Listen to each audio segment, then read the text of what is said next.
It just became stone, that's all. That's why it is life size. The very body, how he is standing, it just became Avatara. Archavatara means the incarnation standing in Tirumala and gracing the whole world, whole universe, showering wealth, health, and all the spiritual benefits.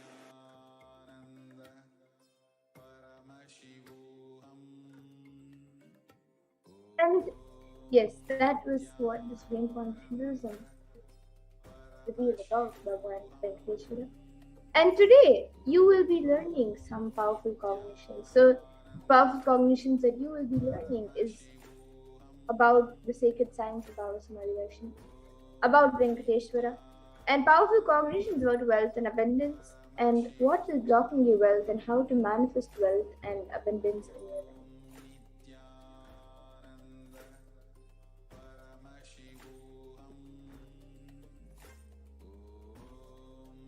And we will be learning all of these sciences and powerful cognitions through the 4 padas in the Agama, the Kriya Pada, which raises the electromagnetic force of your existence and connects you with God. The Charya Pada, the lifestyle of living enlightenment, Jiva, self, connecting with all dimensions of the world. The Yoga Pada, raising your Kundalini Shakti and connecting with Paramashiva, and the Jnana Pada, bringing Paramashiva in your being and making him manifest in you. And you will achieve all of this by listening, by internalizing, and by manifesting powerful cognitions, and ultimately by receiving the darshan and diksha of Bhagavan Venkateshwara manifesting through the Supreme Consciousness. So now let us have a small introduction of what exactly the Bhava Samadhi darshan is.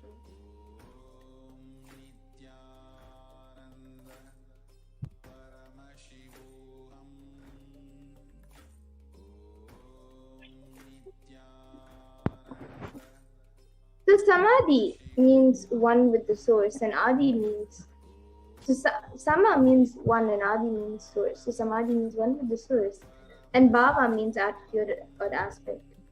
So Bhava Samadhi means being one with the source through this aspect. So the aspect of Bhava you choose through that Bhava, being one with the source, Samadhi, is Bhava Samadhi. Knowing that this aspect, Bhava, is ultimate Adi, and being in oneness, Sama, with that is Bhava Samadhi. And a few fundamental understandings that all of us need to have about the science of Bhava Samadhi darshan is that divine cosmic beings are real. They manifest from Kailasa, the enlightened time-space zone, through deities and incarnations. And divine cosmic beings manifest through Achavataras, deities in temples, and through Bhava Samadhi darshans in Nijavataras, incarnations.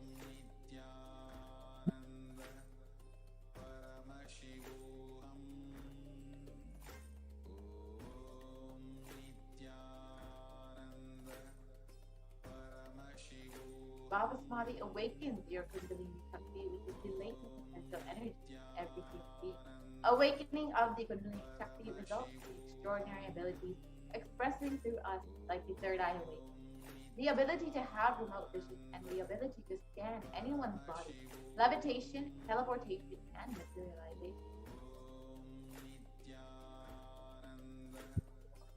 And this influx of superconscious energy that happens during the Bhava Samadhi darshan visibly slows down the aging process and improves immunity to disease. And with increasing levels of coherence, the whole brain comes alive, turning into a superconductor of conscious energies that heal, empower, and transform all of our lives.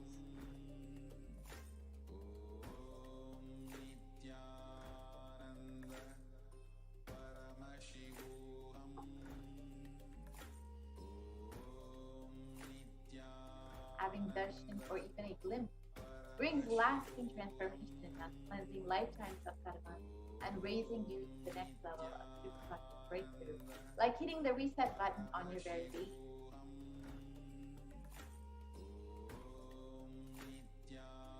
And the Bhava Samadhi Darshan, another natural phenomenon which takes place in all of us is the mirroring of neurons. So our neurons mirror that of the avatar, and the mirroring neurons activate and process all the observed movements or information of the avatar just by seeing. So that is, our entire body can silently and without movement recreate what is happening distances far away, experiencing subconscious energy radiated by the avatar.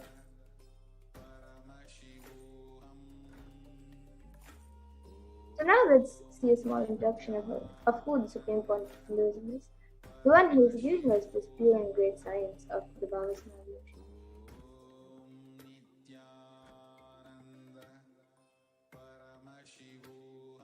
So the Supreme Point of Hinduism, Jagat Guru Mahasannidhanam, His Divine Holiness Bhagavan Shri Nithyananda Paramashivam, is the reviver of Kailasa, a macrocosmic, ancient, enlightened Hindu civilization race. And the Supreme Point of Hinduism is the 1008th incarnation of Paramashiva for Hinduism, recognized by his predecessors who are enlightened masters and adepts. The Supreme Point of Hinduism has made the science of our manifestation, yoga, and temple-based life universities a lifestyle for humanity. And the Supreme Parashakti has been ordained as the 233rd Guru Mahasannidhanam of the Kanchi Kailasa, is the incumbent emperor of the Suryavamshi Kulangi Samrajya, to the present 293rd Jagat Guru Mahasannidhanam of the Kailasonata Shamala Pita Satyaktibitam, and is the present Mahamandaleshwar of the Mahanirvana Kada, the largest Pita order. And the Supreme Point of Hinduism is the 1008th Acharya Mahamandaleshwar of that Talakada, and the present 23rd Guru Mahasannidhanam of Dharmamukti Swarga Paramadinam, and is elected as the Supreme Point of Hinduism by a congregation of over 1,000 Hindu leaders. And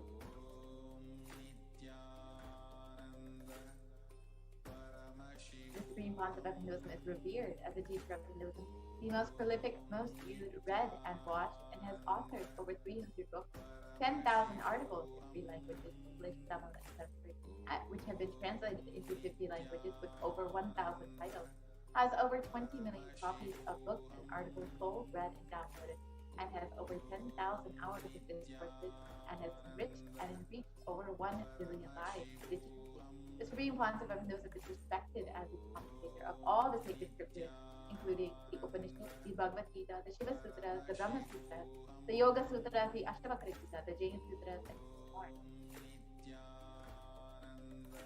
And the Supreme Point of Hinduism is also honored as a leader of Hinduism, the most awarded, internationally recognized Hindu leader, the reviver of 108 ancient Hindu sampradayas, including the Kanyas and Vigras, Rishis and Rishikas, Bhairavas and Bhairavis and Sannyas, and is the establisher of the largest Hindu university, Kailasa's Nithyananda Hindu University in the world, with satellite campuses in 150 countries, and is the establisher of 1,000 plus Kailasa enlightenment ecosystems, the founder and reviver of over 100 Sarvagnipitas, and the collector of the largest Hindu library with over 1 million books, 1 million palm leaf scriptures, and over 20 million digital books. So now we know who the Supreme Parashakti is. Let us now experience the manifestation of the extraordinary Shakti of Paramashiva Parashakti by the Gurukul Balasans and the initiated disciples of the Supreme Concept of Hinduism, the Nithyananda Yoga. So we'll be entering into the demonstration of these extraordinary Shaktis very shortly. And in this segment, we will be understanding first what are the Shaktis and how we can manifest all of these Shaktis as well, how the Supreme Concept of Hinduism is initiated. All the disciples of the Supreme Concept of Hinduism into these extraordinary powers, and all about how we do manifest them.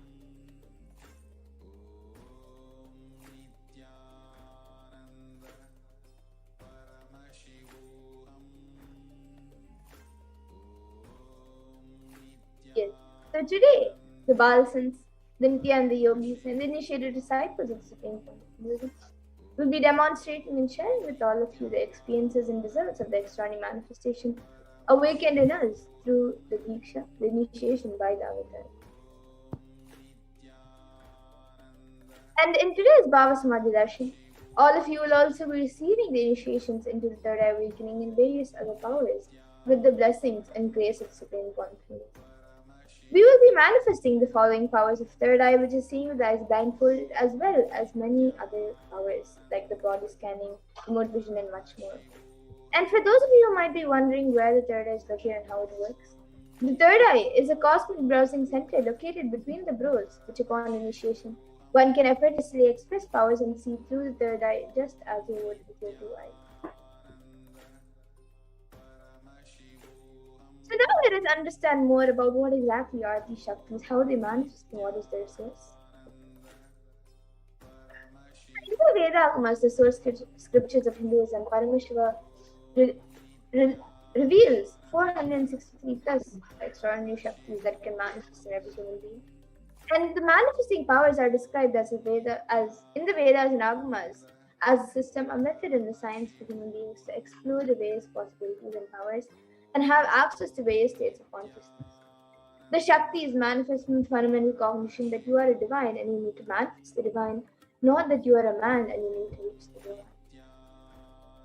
And here the foundation is that you are Paramashiva. Your unmanifest recognizes that you are Paramashiva, even if you have not yet manifested it. Understand, that is why what Paramashiva is revealing through this body and through the system, through this methodology, and any samyama you do on powerful cognitions, you only manifest Shaktis, ours, not Siddhis. So this is revealed by the Supreme Confidence. Now, many of you might have heard the term Siddhis as a very common term used for any type of extraordinary manifestation. So let's look at the difference between Shaktis and Siddhis. So Shakti is expressed from the space of enlightenment as a side effect of feeling connection with the divine and high integrity with the Guru and a source of enlightenment, whereas Siddhis are powers that manifest on purpose or penance for enlightenment and are on the path of enlightenment. And a few more differences are the Shaktis of Paramashiva manifest through ordinary human beings in an extraordinary way after the initiation by the avatar and are permanent, whereas Siddhis are not permanent and may divert you from enlightenment. And Paramashiva, the source of all these Shaktis, is the primordial divinity in Hinduism, the ultimate reality and cause, which is self-effulgent, Swayam Prakasha, all-pervading, unchanging beyond time, space, form, and causality.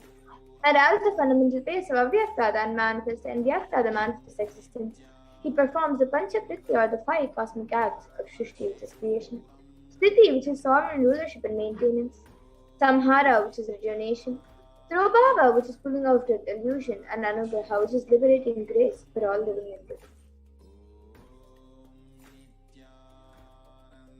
And now, the avatar of Paramashiva, the supreme point of Hinduism, Jagadguru Mahasamidana, His Divine Holiness Bhagwan Sri Nithyananda Paramashivam, has come down as the 1000-yearly incarnation and representative of Kailasa, an ancient enlightened Hindu in the great cosmic world distribution.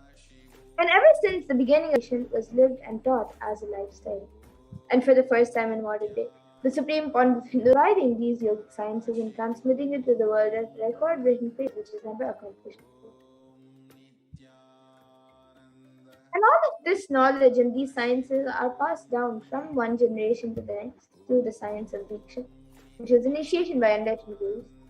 And the supreme point of Hinduism, being recognized as an incarnation at a very young age, was trained and taught these sciences to revive the initiations and knowledge repositories for billions to manifest the science of our manifestation from the disciplines of Vedanta, Tantra, Sri Vidya, Yoga and Yogic powers, Mantra Shastra, Siddha Vidya, science of Aushadha, Advaita, Bhakti Yoga, Paramashiva Jnana, Paramashiva Vijnana, and much more. So now let's see how we can awaken these divine Shaktis in us. How can you manifest these Shaktis yourself? The Supreme Point of Hinduism beautifully says, every ultimate truth, jnana, is mapped into your consciousness, prajna, and manifests as a possibility and power of every being.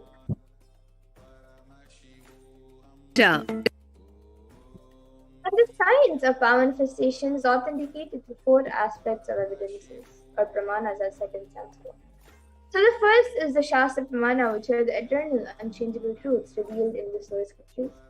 And then the next is the Apta Pramana, which are the experiences and results of Aptas or authorities of Hinduism, where the Vedic rishis and scientists have time tested and verified these sciences. The next is then the Pratyaksha Pramana, which is the empirical evidence from observation and scientific experimentation.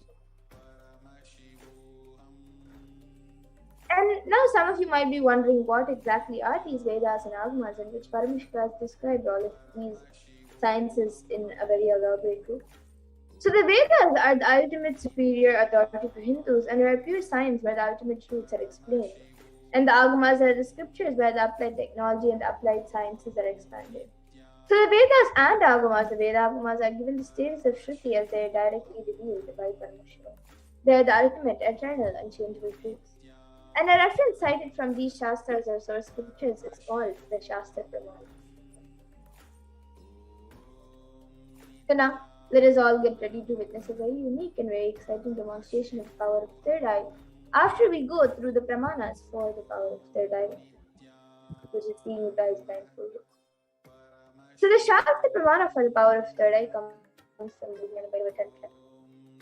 Kapalantarmanonyasya tishtannilitalochanaha kramena manasodadyat lakshaye lakshyamuttamam. And the translation for this verse is, by fixing the mind on the inner space within the crown center and sitting stably without any movement, having the eyes closed in succession, by that stability of the mind and inner space through the power of the third eye, one directly sees the ultimate goal Lakshyam by having the vision beyond the sight that reveals any object or place attaining the space of oneness with the source, Paramashiva. Bhagavad Gita. So Arjuna can behold Bhagavan Krishna's Vishwarupa Darshan, the vision of his cosmic form. Bhagavan Krishna beautifully says to Arjuna, Natu maam shakyase drashtu manenaiva svachakshusha divyam dadami te chakshuhu pashyame yogamaishwaram. The translation of this verse is, but you cannot see my cosmic form with these physical eyes of yours. Therefore, I grant you divine third eye vision. Behold my cosmic opulence. So this is from the 11th chapter of Bhagavad Gita, which contains a description of Bhagavan Krishna's cosmic form. And it is completely narrated by Arjuna as he sees Bhagavan Krishna through his third eye. And the next is the Atma Pramana, Inside and outside broke. Supreme Point Hinduism beautifully shares. The first experiences that I was able to see everything around me, above me, the whole 360 degree, and directions, below me, everything. I realized not only I was able to see, I was able to feel and experience all of that as well. And the next is the Pratyaksha Pramana. So all of you can see here study measures were done on the brainwaves of the Supreme Point Hinduism himself using a pulse emission tomography, a PET scan. And it was measured that when doing daily activities, there is high activity in the brain where the third eye is located, and when in deep samadhi state, only the third eye region is active and almost 90% of the rest of the brain is active. And we will now be getting into the Sakshi Pramana power.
Yes, so now let us get into the live demonstration of this power.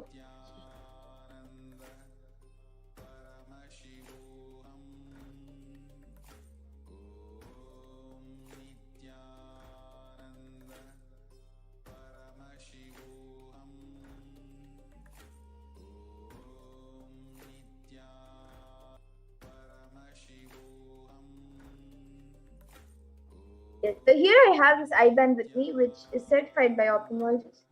And in front, it is a thick opaque plastic sheet, and in the back, there is thick black sponge, which will not allow any type of light entry. And into these two sockets over here, my eyes will be going into, and it will also be covering the bridge of the nose. So this I-band will be put on my eyes by a volunteer. And once that is done, any of you watching us live on YouTube, you can put your comments in the live YouTube comment section, and I will be reading out your comments. Now this I-band will be put on my eyes.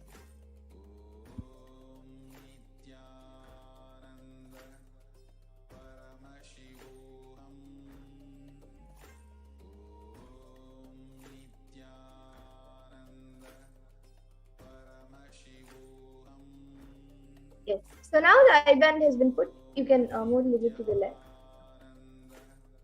Yes. So now to my right, left, up, and down. So all of you can see that the I-band has been put. There is no gaps anywhere. And now the YouTube comment section will be projected in front of me, and any of you will also be projecting it for you. And any of you watching this right now, you can put your comments in the live YouTube comment section, and I will be reading out the comments. So we have thank you Rumit, Aya, and Sudama for becoming members of the Kailasa, and we welcome both of you to the Kailasa. And Rumit Lolaya has a green badge and Sudha Osama has a yellow badge. And both of their names has come in a green box. And Rumit Aya has become a member of Ikailasa Silver, and Ma Oza has become a Ikailasian Bronze. Yes. Then the comments are being projected in front of all of you, so you can all see. And anyone else also watching us right now, you can put your comments in the YouTube comment section, and we will be reading out your comment. You can put anything that you would like me to read.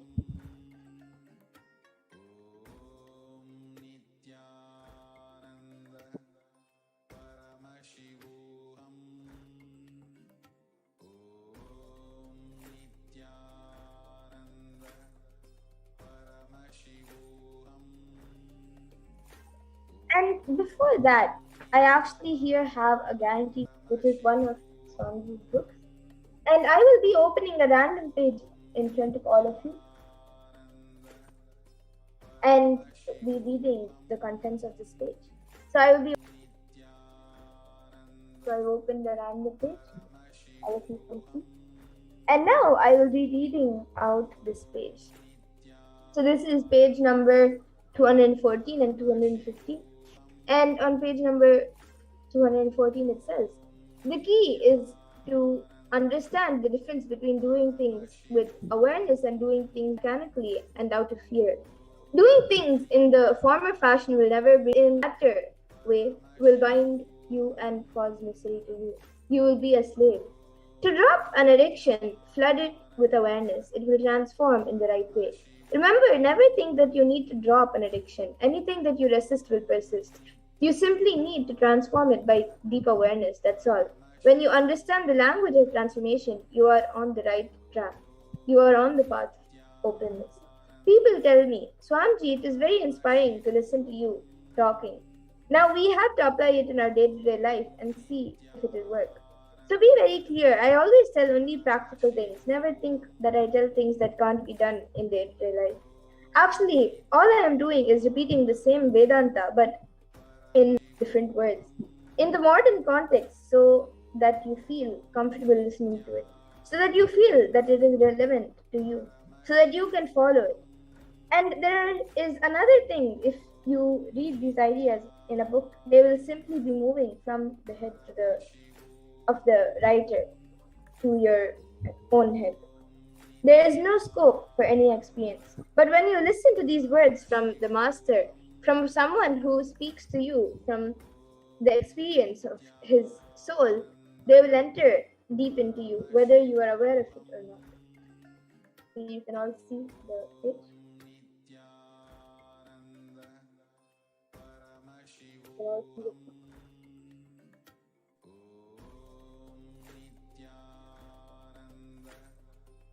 And yes, anyone who would like to put your comments, you can put your comments. Yes, we have a comment from our Stephanie Dieters who has put oily lady moonlight warm Brugenner land and then a dog emoji, which it's the dog which leads blind people, that kind of dog. And there's one word or which I'm sure is a different language, and maybe even BOM is a different language. So it's COLLIE, and then Lady Moonlight, and then VOM, and then DRU with 2 dots on top, then GGENER, and then land, and then the dog emoji. Yes, we are projecting comments for you all, if you can see.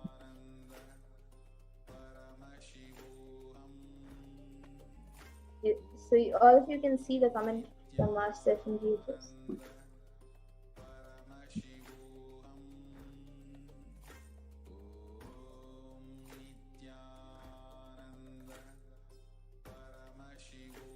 Yes. So now, with that, I request the volunteer to now remove the eyeband. And we will now be moving to the next power, the power of body scanning. So anyone who would like body scan can put your comments in the YouTube comment section. Or if you can see the eyeband removed. Okay. So or if you can see the eyeband, it's just as it was before. And now we will be getting into the next power, the power of body scanning. So anyone who would like a body scan can put your comments in the YouTube comment section, and we will be doing a body scan for you after going through the pramanas for the power of body scanning. So the first, the Shastra Pramana for the power of body scanning comes from the Swadehe Jagato Vapi Sukshma Sukshmatarani Cha Yani Yani Nilayam Yatvante Vyajyate Para. And the translation for this verse is: cognize deeply from the subtlest constitutive principles of your whole body, Swadeha, or the whole universe simultaneously consists of the essential reality. They are being absorbed in their source cause, Paramashiva. By the experience of such restful awareness, one becomes complete from all thoughts, and the ultimate universal divine power, Paradevi, Adi Shakti, is revealed, and supreme power manifestation happens.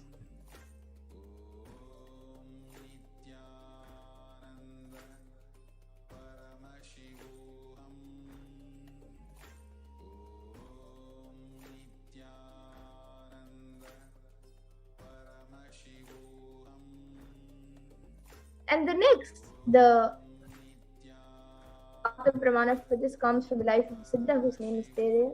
And he was one of the prominent disciples of Agastya.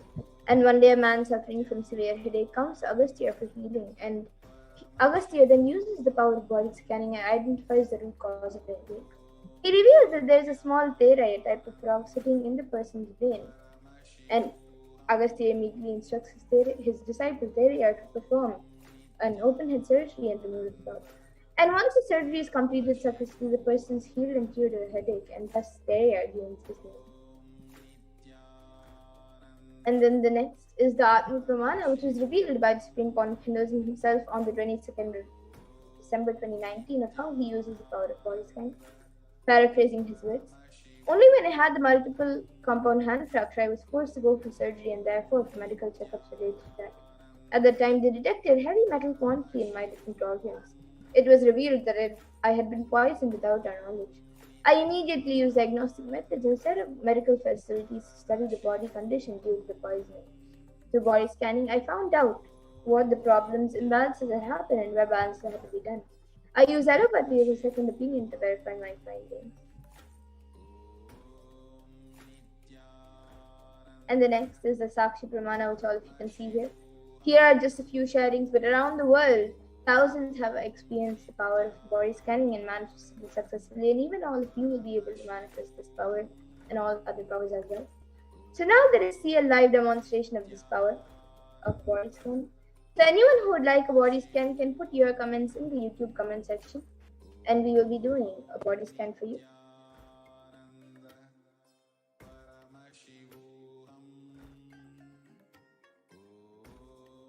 So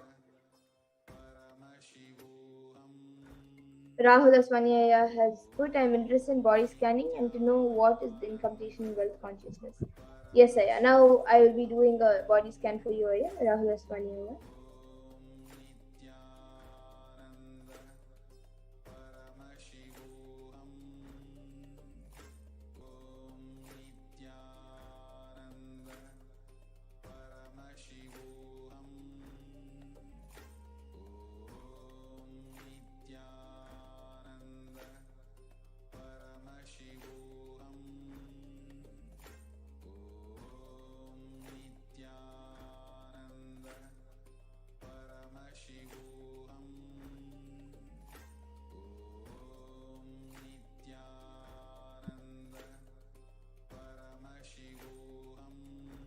Yes. So Rahul Aswanyaya, what I was able to see was that with manifesting money, you actually don't have a problem. You are manifesting money really well. But what I was able to see was even with that manifestation, you are still having some insecurity and some doubt whether that will be enough. You actually do have enough, and you, in a way, if you think, feel that it is a really good amount. But if you see deep in the future, it will be less. You have some doubts and fears and insecurities that whether in the future you will need, if it will be enough. So for that, the best thing that I was able to see as a solution, what Parashakti revealed as a solution, was to just unclutch every day. Just remember that, first look deep within and see that, find where the insecurity is, and remember that in your third eye, and with your third eye, just through the space of oneness with Swamiji, just complete with that incompletion and that doubt and insecurity. And that will help in your wealth consciousness. So this is what I was able to see for you, Aya, Rahul Aswani, Aya. And Marceline,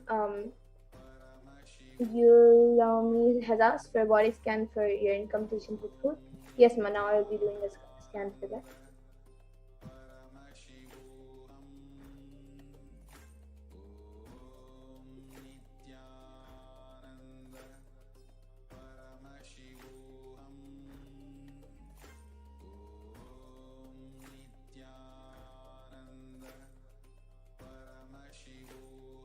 So, Marceline, what I was able to see for you is that your incompletion or whatever you feel, it is not directly actually with food, but it is actually something with your body. So you feel you have this, you are very conscious about your body, and with that is being projected on the food, and you are thinking it is incompletion with food, but it is actually your what you your incompletions or the things that you take for your body to be healthy, or even sometimes just to be you're very conscious about yourself, and due to that you feel sometimes that some type of food is not good or it's good or anything, and you're having incompletion with food, but it is not directly related with food. It is actually related to your body. So I was able to see, just do completion with yourself, and you will see that your whatever you eat, of course, you should have a healthy diet, but you will not feel very incomplete about what you eat. You will actually feel satisfied. Even if you have less, you will actually feel satisfied with whatever you have. So this is what I was able to see for you. And if you're able to relate, you can get back in the comment section. And even Rahul Aswanyaya, you can get back in the comment section if you're able. And yes, with that, I thank all of you who have joined us for this Power Manifestation segment. And we will now be moving to the further segments of this program, where all of us will be learning more about who Bhagavan Venkateshwara is. We will be learning about the world today versus Kailasa today, and about who Bhagavan Venkateshwara is.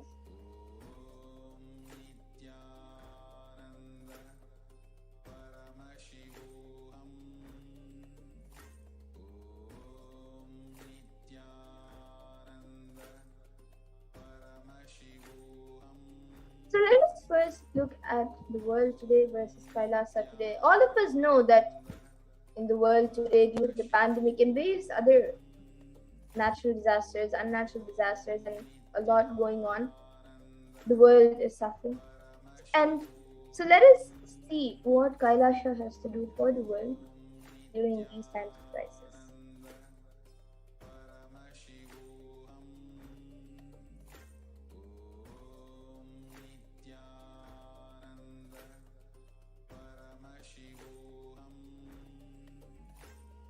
So all of us, as I said before, all of us know that the world is going through a lot of crisis, and here you can see how 18 years of growth was wiped out in just 2 months. So here you can see a UK index, which shows how 18 years of growth was wiped out in just 2 months. And the ONS figure implies that the levels of total economic activity in April 2020 was back down to where it was in 2002, implying that there was an astonishing 18 years of growth that seemed to disappear in just a year of 2020. And the spiritual solution, Kailasa, you can see that in the history of the economic history, Hindus were contributing to 40% of the world's GDP.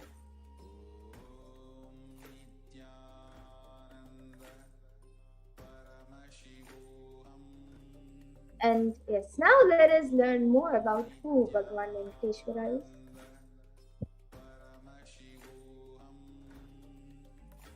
So Venkateshwara is one of the most powerful modern day incarnations that happened in Kali Yuga.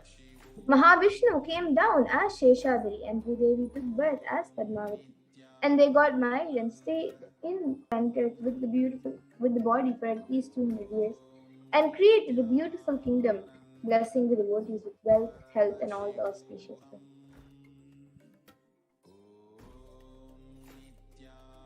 And he decided to stand in Tirumala, making himself available to all the devotees. Venkateshwara just became a deity. The very body of how he is standing now, he just became like that, the Archavatara. And the Archavatara means the incarnation in the form of a deity to receive all the worship and devotion of the devotees. So Srinivasa became Archavatara, standing, embracing the whole world and whole universe, showering wealth, health, and all the spiritual benefits. And Venkateshwara also has the Shri, which is Devi Mahalakshmi, the goddess of wealth and prosperity, within his chest. And there is actually just one jewel which Bhagavan Venkateshwara is wearing, which we are still not able to put any value for it. So on Venkateshwara's right chest, he is having the world's costliest jewel, and he wears it on the Vaikuntha Ekadasi day on the Srivatsam on his chest. And that jewelry is called the Vaidurya. So the Vaidarya diamond, if it is at least 1,000 years old, which is older than a normal diamond. And that jewel is supposed to have come out of one that Bhagavan Venkateshwara is wearing. And here we actually have a story which describes the power of the energy field of Tirupati. So Ramanuja, who was a great enlightened master, was staying for many days in Tirupati Tirumala with his disciples. And one day Ramanuja was then getting ready for a pilgrimage back. He packs his bags and some food and walks all the way down for the full day along with his disciples. And in the evening, they reach the downhill and they begin to open their food for eating. But they found a lot of ants in the food. So the disciples started cleaning all the ants so they could eat. But Ramanuja just stopped them and said, "No, don't do." He just packed the whole food safely, not leaving even one ant outside, and walked back all the way up the hill without having any food, especially in the night. All the disciples were wondering what exactly had happened. And after going to the top of the hill again, Ramanuja opened the food and said, "Now leave the ants here. Because we don't know how many janmas, the lifetimes, they meditated and did punya to take birth in the presence of Tirumala, the energy field of Venkateshwara. We have no right to take them out of this energy field and leave them somewhere else." So even when masters become deities, siddhas come to live around them in their presence. So when deities become masters, naturally all the siddhas and all the higher level beings come to live around them. And beautifully, Shastra Pramana describes about Bhagavan Venkateshwara, and it comes from the Narayana Suktam, verse 1. Sahasra Shirsham Devam Vishwakam Vishwashambhuvam Vishwam Narayanam Devam Aparamam Padam. And the translation is, this universe is the eternal being, Narayana, the imperishable, the supreme, multi-headed and multi-eyed, omnipresent and omniscient, the resplendent, the source of delight for the whole. The Brahmanda Purana, which contains the Sri Venkatesha Sahasranama, 1008 names of Lord Venkatesha, is a conversation that occurs between sage Vashishta and sage Narada. And it also contains the Venkatesha Ashtotra Stotram, which is the 100 names of Venkatesha. And one of the verses from the Brahmanda Purana also says, Trite Dunarasimhobu Tretayam Raghunandana Dwapare Vasudevascha Kalo Venkatanayaka.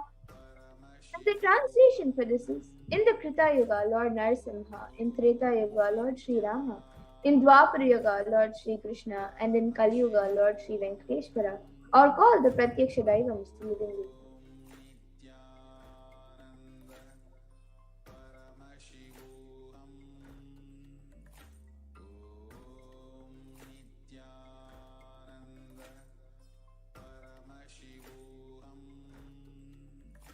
Venkateshwara is the very muscle memory of the Supreme Concept of Hinduism. In the words of Supreme Concept of Hinduism himself, describing the connection with Bhagavan Venkateshwara, I have a very strong connection with Venkateshwara. My mother came to know that she was carrying me when she was at a pilgrimage to the Venkateshwara temple in Tirupati.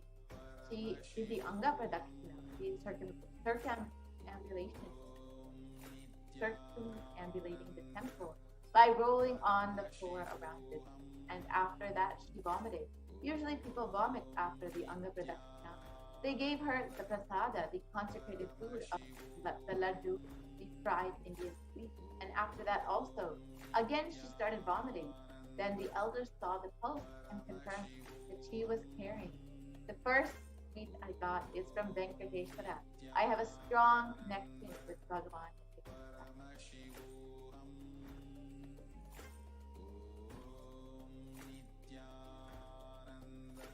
And in the Vishnu Sahasranama, Parashakti, verse 6, it beautifully describes benefits of worshipping Bhagavan Venkateshwara. It says, Yasha prapnoti vipulam yati pradanyameva cha achalam shriyam apnoti shreya prapnotyamuttamam. The translation is, he becomes endowed with great reputation and becomes the foremost amongst his kith and kin. He acquires undiminished wealth in this world and unexcelled prosperity in the other world, which is liberation. Bhagwan Venkateshwara bestows all the Ananta Kalyana Gunas, the divine auspicious qualities, and the one who worships him will be showered with abundance in wealth in all the other dimensions of life.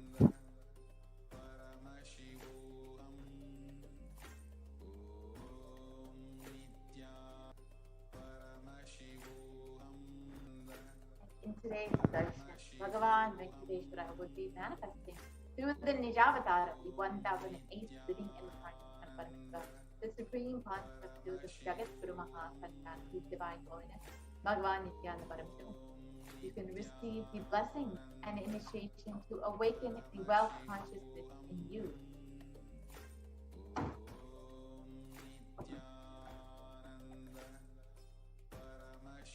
So, in the Vedic tradition, we have two dimensions of wealth creation. First is the Shankanidhi, and then the second is the Padmanidhi. So, the Shankanidhi means conquered wealth, which is conquered from natural sources, and then the Padmanidhi is like a lotus created. So, the Padmanidhi is your gods representing wealth, Kubera and Lakshmi. So, Kubera hoards and holds wealth, and he sits on wealth like treasury and stock market, etc. Kubera enjoys the subtle power that holding wealth can bring. And Lakshmi represents the wealth that is flowing, circulating, which is like current. She uses wealth to enrich herself and the world. Lakshmi creates wealth effortlessly, uses it fully, and distributes it unconditionally. In the Vedic tradition, there are two major gods that represent wealth. One is Kubera, and the other is Lakshmi. Kubera hoards and holds the wealth and sits on it. He is a treasure, the stock market. Kubera enjoys the subtle power that is holding wealth and that holding wealth can bring. And Lakshmi represents wealth that is flowing, circulating, current. Lakshmi uses wealth to enrich herself and the world. Lakshmi creates wealth effortlessly, uses it freely, distributes it unconditionally. So now let us see wealth creation in the Hindu way.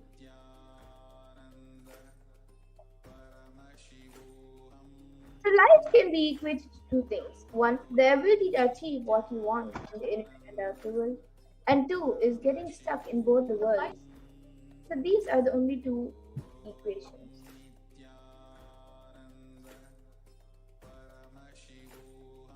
Everybody wants wealth, but they do not increase the life in them to the level that they want to. Wealth can be equated to the life energy that is expressed in you. It is a straight equation because as a noun, a normal man has wealth as the first priority in the life. So if you do not have wealth, don't blame anybody. You are not expressing life in you. Life energy is not happening in you. And creating wealth is an intrinsic part of life. Krishna says very beautifully in the Gita, Gahano Karmano Gatihi. The universe by itself, by its nature, works and works. If you have at least the goal of creating wealth, you will be creative. Your energy will be channeled properly. The first priority in life should be for moksha, enlightenment. Till that happens, the second priority can be creating wealth.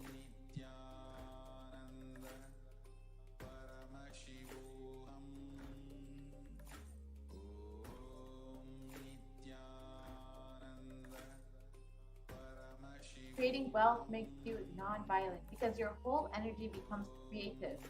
Creating wealth brings tremendous interest in life and non-violence. And wealth is not just an object or a thing to be achieved. Wealth is an extension of you. Anything that adds to you is wealth. The quality of your health you enjoy, the state of your relationship, the fulfillment you experience in your career, and your mental state, and your sense of inner fulfillment. All of these are measures of the success with which you have created wealth in your life.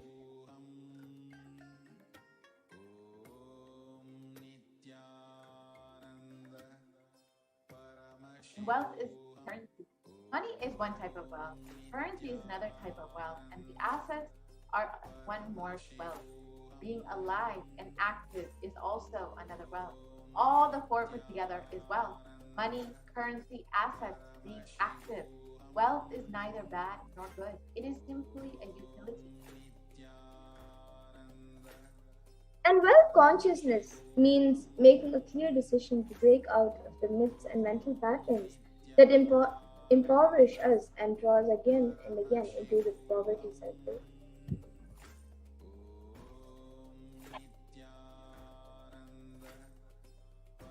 So, as the Supreme Pontiff of Buddhism has always said, you do not manifest your desires, you manifest your cognition. What you cognize and perceive as reality is what you manifest. That you manifest exactly what you believe. And many of us say, I really desire wealth, but deep down you believe wealthy people are arrogant people or bad people. They do a lot of wrong things. And if you believe that wealthy people are arrogant or bad and wrong, and they do many wrong things and they exploit others, then if you have that belief, how are you going to manifest wealth in your life?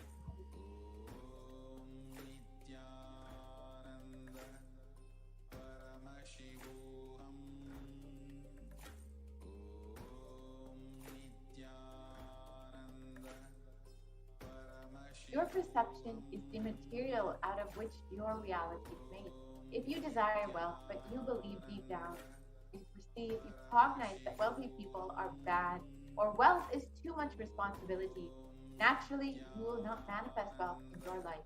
The gap between your desire and your perception is called the mental pattern.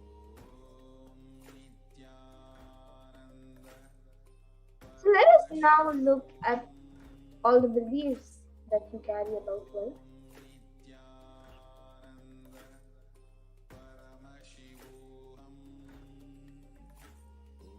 So one of the most common beliefs that people carry about wealth is that wealthy people are arrogant or bad people. And you carry this deep resistance of wealth inside of you, leading you to not accumulate wealth. And even if you accumulate wealth, you will carry the guilt of having this wealth. But the truth is that arrogance does not come by wealth. Arrogant people will be arrogant whether they have wealth or not. Arrogant means behaving as if you are more important than or know more than other people. But we rise to arrogance and create a pattern that starts hating wealth as well, the same way we hate arrogance.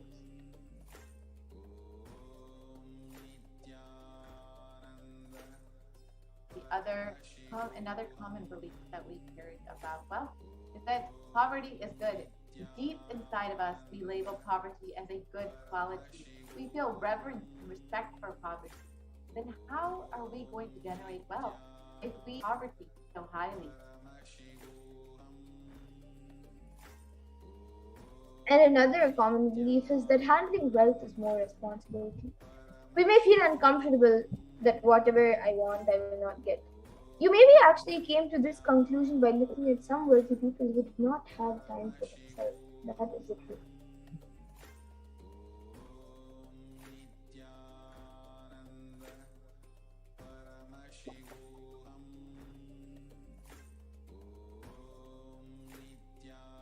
So more inadequate beliefs that we carry about wealth is that making money is a sin.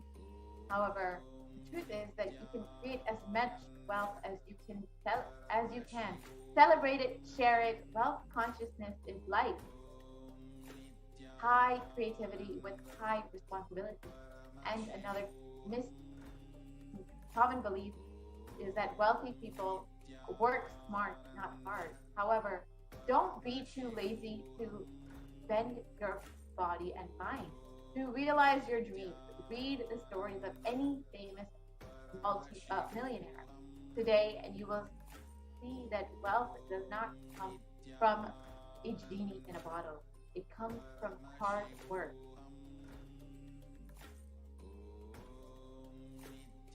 And another inadequate belief that many of us have on wealth is that you have to be worthy of it. But the truth is that wealth serves those who are wealthy in their very consciousness. It does not matter whether you are worthy or not.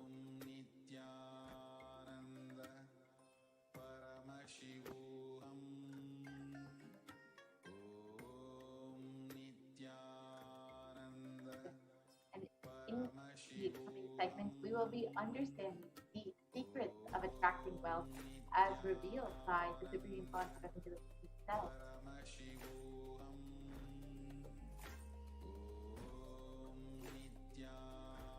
So anything that you cognize, you create a certain energy field about your cognition. People, everything around you, to make that cognition into reality. All you And your mental patterns goes on affecting you, but you always tell, I'm too busy to repair myself.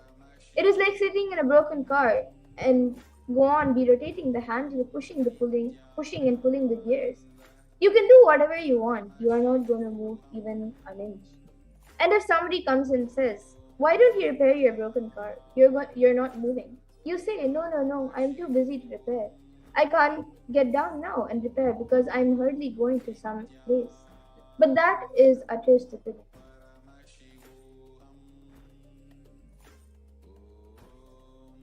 So, first thing that you need to understand that it is possible to generate, create wealth in your life. You may be desiring to have wealth, but you may not be believing or perceiving and cognizing it as your possibility. The first and foremost important step that we need to do is create an energy field of attracting wealth.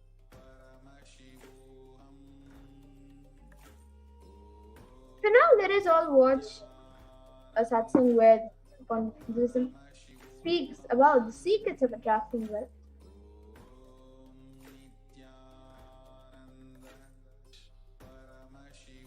The first step we need to do,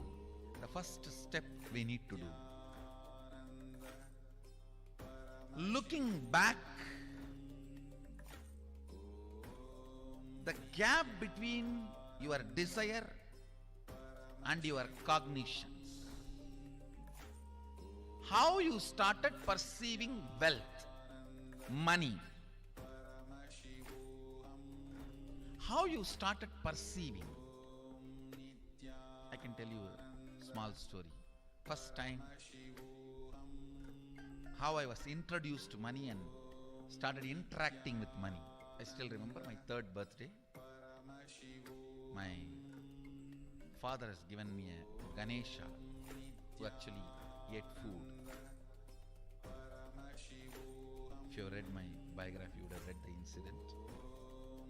If you are interested, you can go to YouTube where I have narrated the whole story. I was given that Ganesha as a gift and I was so curious and busy with playing with the deity. And then in Indian village we have a habit, all the family elders will give coins on the birthday as a gift to the kids. So I was sitting and playing with my Ganesha and all the family elders came. I am supposed to bow down to them. It's a tradition. So I touch their feet and they will give money. A lot of money got collected. Some 70, 80 rupees. In those days it's a big money. And for a kid it's a too big. And it was too much of coins and notes. So my father helped me to pack the whole thing in a hand. So I looked at him and asked, what should I do with this? He said, you can buy whatever you want. I said, I don't need anything. I only wanted this Ganesha. You already gave it to me. I don't need anything. He said, then you can give it to anybody you want. So I just called all my cousins, brothers, everyone was playing. I grew up in a large joint family. 27 of us grew up together. So it's almost like a one school, small school. So all of them are playing.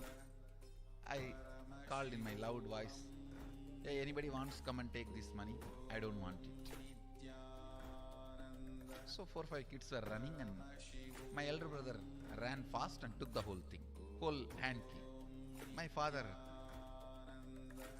told me to tell my elder brother to share everyone, to share with all. I said, I have decided I don't want. And I said, whoever wants, take it. So he took it. How can I interfere in this after that? It's up to him.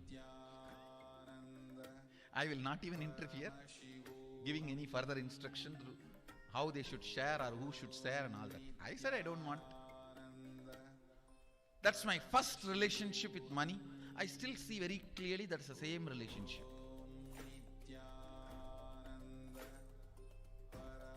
Still I don't touch money. I don't handle. Never felt the need. Anyhow, I am not saying this should be your pattern or this should be your... I am just giving you an example how I started relating with. So now dig out how you started relating with money. That was actually my completion with money. I touched first time money only to give dana. Still I am doing the same thing. Still I touch money only to give dana. How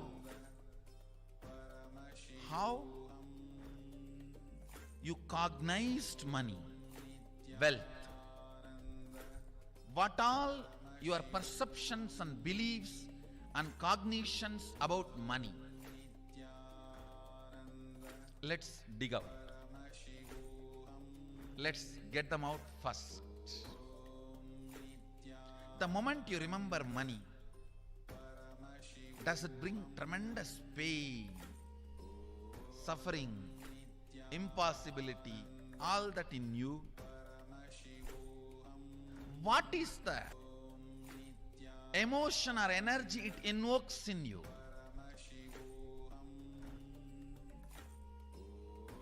So put your pen to paper and just keep writing whatever comes to your mind. If you feel tortured, irritated, the moment you think of money, whatever you think, money is difficult, money is impossible, money is, unless you cheat, you can't get the money. Even if you cheat it, somebody will cheat from you. So much goes on inside you. Your incompletions with money. Just spend few minutes on cognitions we have about money.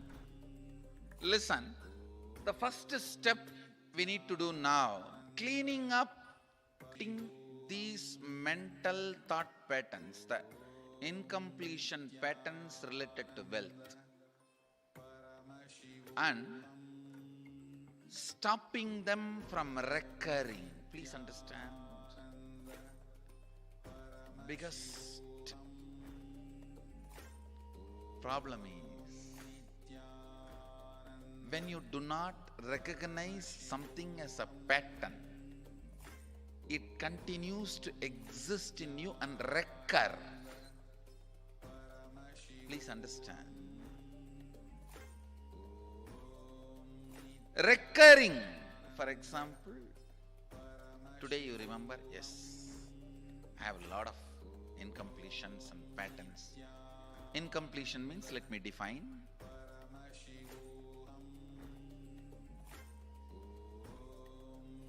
Your past not letting you live your future is incompletion.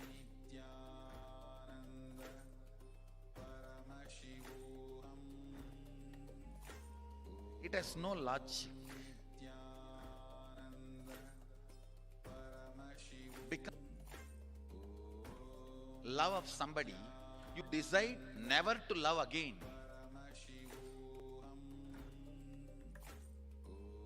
Tons of negative decisions, cognitions you make about life is incompletion. I'll give you one small example. 8-year-old kid is in the classroom. Teacher asks, who is the first Prime Minister of India? The kid jumps on the bench and shouts, Mahatma Gandhi.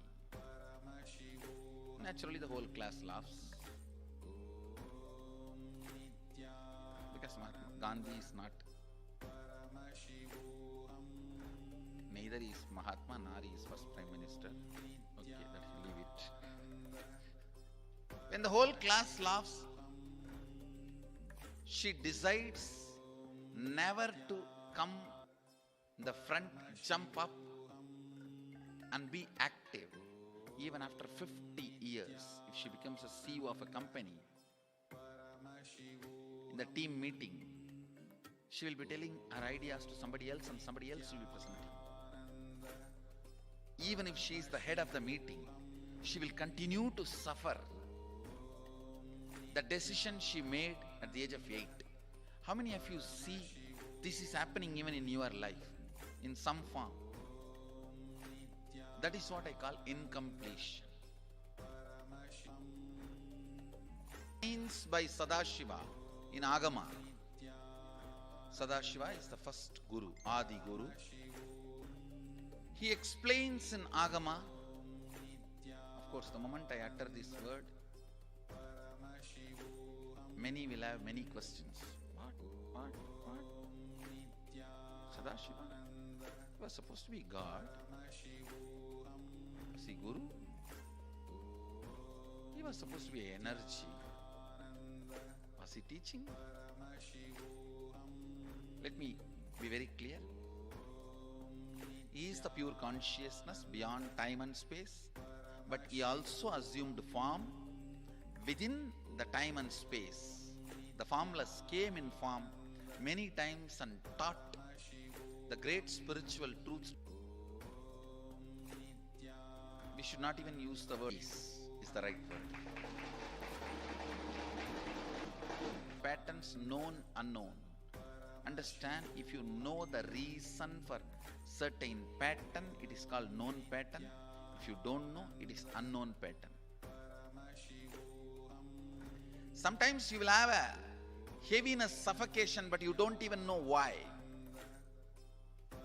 That is unknown pattern. Sometimes you know why you are going through what you are going through. That is known pattern. Known or unknown, you can complete. You can be out of it. It is possible. It is possible.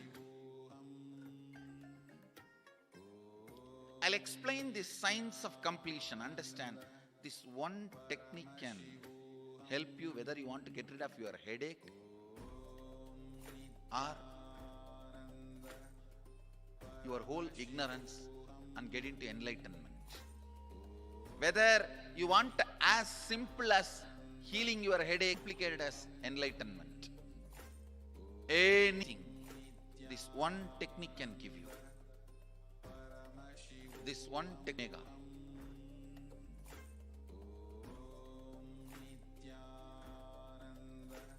It's from Sadashiva directly. In the Agama, 94th verse, 22nd technique. The chapter is called Shivajnanopanishad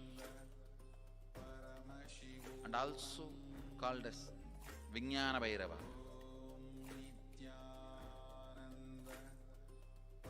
Chittat yanta kritir nasti mamantar bhavayet iti vigalpanam abhavena vigalpair uchito bhavet. You don't have to remember. I am uttering every time so that I will remember. That's all. No, it is just to keep the purity of the teaching. I want all of you to know, whatever I am sharing with you is my personal enlightenment experience, which is in tune with the earlier master's experience. My Apta Pramana, my Atma Pramana in tune with the Apta Pramana, means the earlier masters, the Shastra Pramana. Only that can become your Sakshi Pramana. Never learn from a person who does not have Atma Pramana, enlightenment. He will be only Pandit, repeating. Same way, never learn from a person who claims yes, enlightenment, but does not keep his experience in tune with the Shastra Pramana and shares with you. It's always dangerous. Maybe it must have been good for him, but we don't know whether it is good for all of you. The Atma Pramana should always be acid washed with Apta Pramana, Shastra Pramana. Only that can become Sakshi Pramana, experiential reality for you. Never learn who has only knowledge, not experience. Same way, never learn from somebody who claims having only experience and does not connect, purify, make it in tune with the Shastra and presents it to you. There is always a danger. If you don't bother about the Shastra Pramana, you may be having kakka biryani. Be careful. Listen. To keep the purity of the teachings, I keep the original Sanskrit verses. I'll give you the translation now. Conscious within the mind stuff of past memories of incompletion, with its activities as mind, intellect and ego, me, by contemplating this way in your inner space, attention at the space of past happening, relive these imagined impressions and memories of incompletion, then the mind stop having fully ceased from its present characteristics of forming thought patterns and cognitions is complete.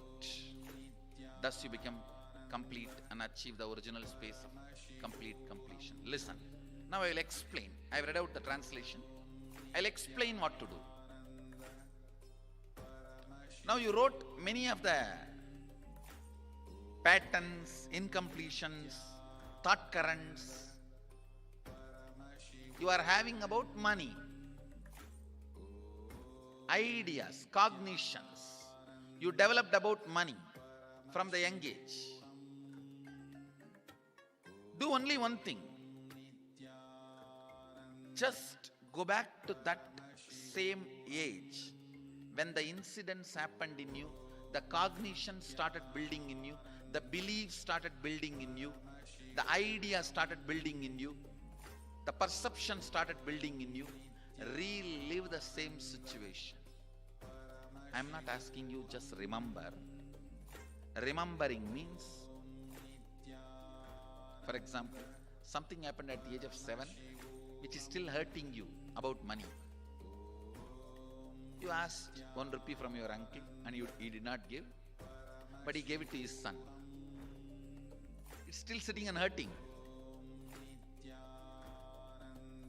If now you are 47, this happened 7. You being 47-year-old person and remembering what happened at the age of 7 is remembering. Forget you are 47. Forget who you are now. You may be having millions. Just become that 7-year-old who asked and did not receive. For you that 1 rupee must have been almost life. I have seen people, they develop even wheezing when they were not given as simple as a chocolate or an ice cream by their friend or family or brother. I've seen. Because for a child, it may be life. Just go back, forget who you are now. When that incident happened, relive. Just see what has happened at that time. You will see many of the unknown, suppressed emotions will break. And I tell you, many diseases will be healed. A wheezing just by completion. Because many of your diseases have their roots in some of the incompletions of the past. When you relive, many pain parts in you breaks. Pain bodies collapse. The pain patterns melt down, which completes many other issues which you don't even remember. I have seen when people do completion, to complete the wealth-related incompletions, suddenly they get into health, because the same incompletions which created wealth issues only were creating health issues. When they melt down, people become free even from both. Listen carefully. I'll repeat once more. Now you would have written so many patterns, incompletions, thought currents, ideas, cognitions. Take few minutes. Go back to each incident, each pain, each hurting. Relive. Relive. Relive. Don't justify what happened. Don't try to console yourself. No consolation will work. No justification will work. Neither help others nor try to help yourself. Just relive. I've seen when somebody has tears, others try to console. No, relax. You are not more compassionate than. Let me do that job. You don't interfere in yourself. If something has to break inside, let it break. It's okay. When you relive, the powerlessness, incompletion loses power over you. I'll guide you step by step. And I commit with you, I'll lead you all to completion. And I know how to awaken, trigger the incompletions in you and break them. Help you to relive and relieve. I am supporting all of you. Have courage. Let's clean up.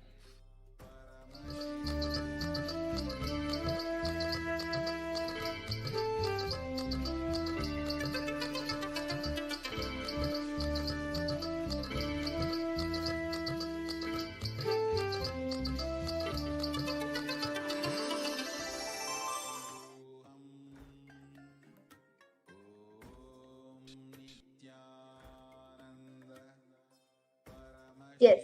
So the first step that we all should take to manifest wealth is to clean up the incompletions and patterns that you carry about wealth and create the right space and a powerful magnetic energy center in you to attract wealth, situations and people that support you to create wealth, like a magnetic energy center for manifesting wealth the way you want.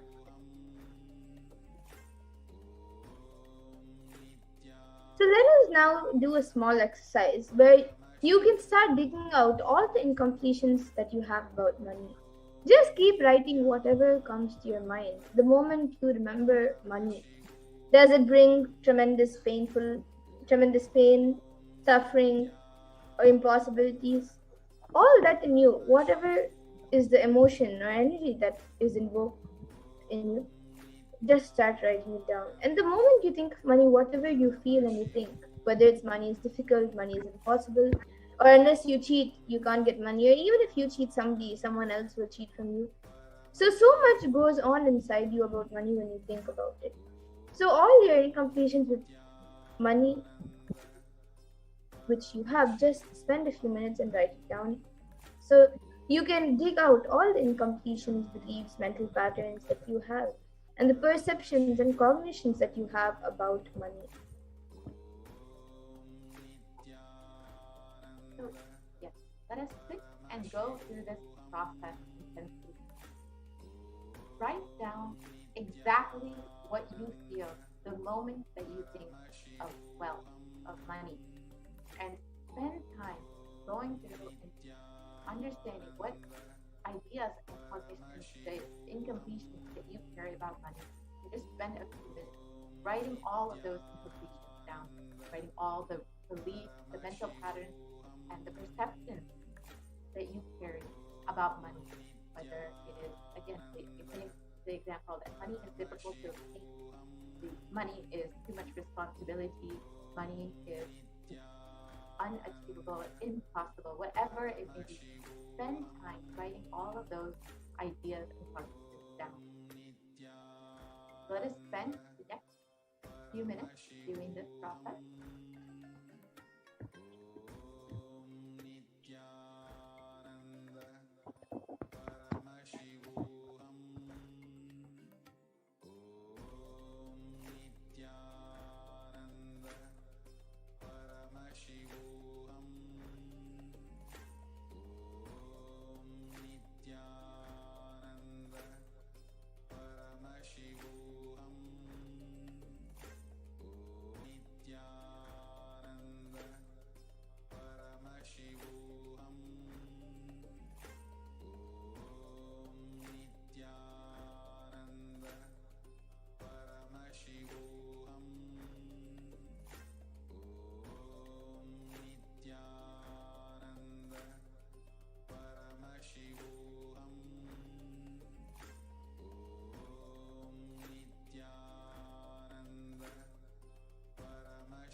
their incompletions or wrong ideas, beliefs that you carry about steps of the process.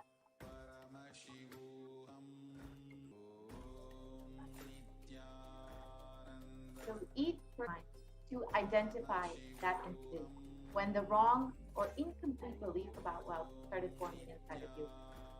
So you could be hearing, for example, the incompletion that wealth is too much responsibility. And you may have seen this cognition may have come from when you were a kid and you saw your father always away from the home, always away from you, and you always felt this is too much work, this is too much responsibility, generating wealth. So this may be one small example of where you might have every cognition that you carry. It will be starting from one incident, one incident in your life, probably when you were a child, where you developed this belief, this wrong cognition. So for each of these incidents, write them down and relive and relieve each incident. So complete with that incomplete. Go back to that age when the incident happened, when the idea or belief or perception started building inside of you. So you were 7 years old and you started developing this belief, and you saw your father leaving you at home and you and your family at home and continuously traveling for work away from you for months. And you decided that at that time, wealth is too much work or wealth is too much responsibility. Go back to that 7-year-old child and relive that moment when you developed this cognition, when you felt that wealth is too much work or wealth is too much responsibility, and relive that instant and relieve that incident. So for each cognition, each belief, write down your root incident and relive and relieve. So we will spend a few moments doing that now and going through this process. Do this process intensely with each incompletion and wrong belief that you carry about wealth.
Yes. So now let us move on.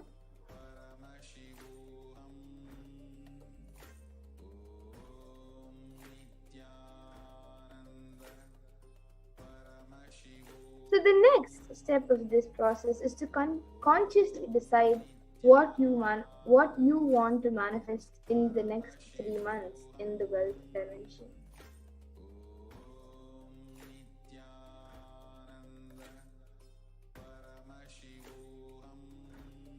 So you can take the next few minutes to write clearly what is your intention.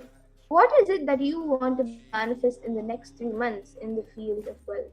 Whether you think it as wealth, or you may think more than money, currency, a person as the wealth. You might think more than money or currency, a person is a wealth for your life, or situations is a wealth for your life, or for some, being active as well. So people feel even extraordinary powers. Some people feel even extraordinary powers as their wealth. So whatever you want to manifest in the next 3 months, whatever you consider as your wealth and you want to manifest it and attract it in the next 3 months, just pen it down, start penning it down. So you can take the next few minutes to do this.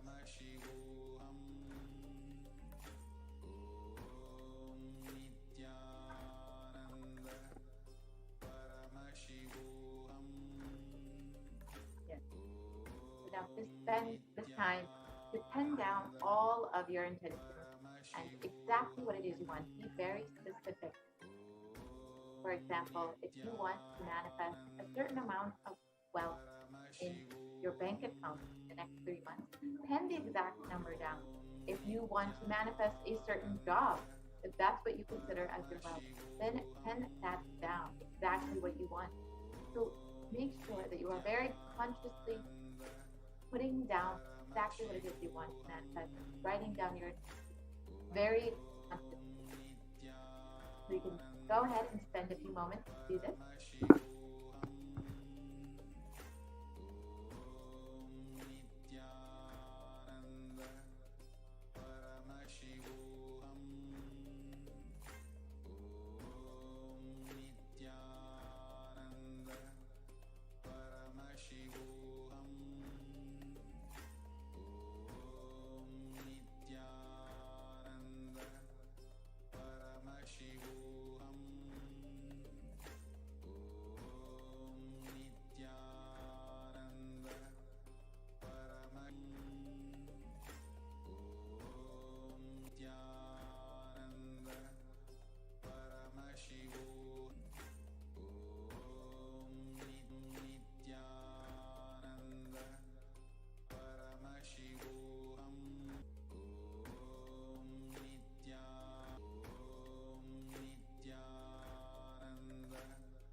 bless you all. Let you all open all your three eyes and manifest the powers of Mahasadashiva. Om Nithyananda Paramashivoham. Om Nithyananda Paramashivoham. Om Nithyananda Paramashivoham. Om Nithyananda Paramashivoham. Om Nithyananda Paramashivoham. Om Nithyananda Paramashivoham. Om Nithyananda Paramashivoham. Om Nithyananda Paramashivoham. Om Nithyananda Paramashivoham. Om Nithyananda Paramashivoham. Om Nithyananda Paramashivoham. Om Nithyananda Paramashivoham. Om Nithyananda Paramashivoham. Om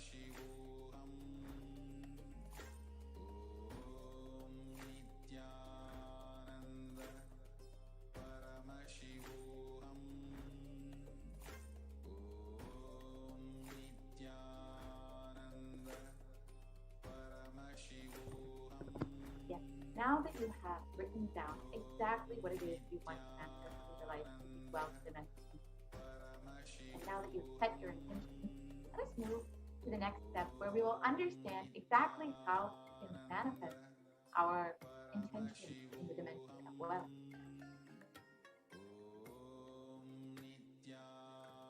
It is only by Guru's grace that we can manifest anything that we want in this life.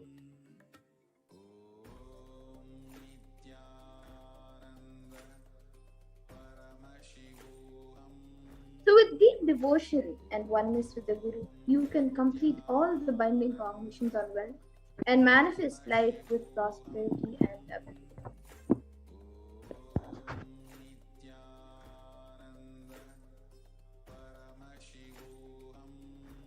And beautifully in the Guru Gita, Paramashiva describes the importance of the Guru. So let us look at a few verses from the Guru. This is the 23rd verse. And it says, Guar Sakam Brahma Gurareva na samshayaha. And the translation of this verse, the syllable Gu is darkness and the syllable Guru is such delight. There is no doubt that the Guru is indeed the supreme knowledge that swallows the darkness of ignorance.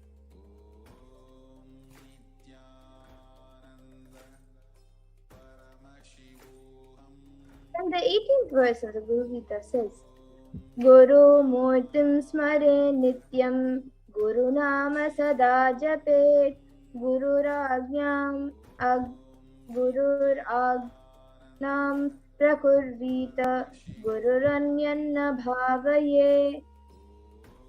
Follow the Guru's command. Think of nothing other than the Guru.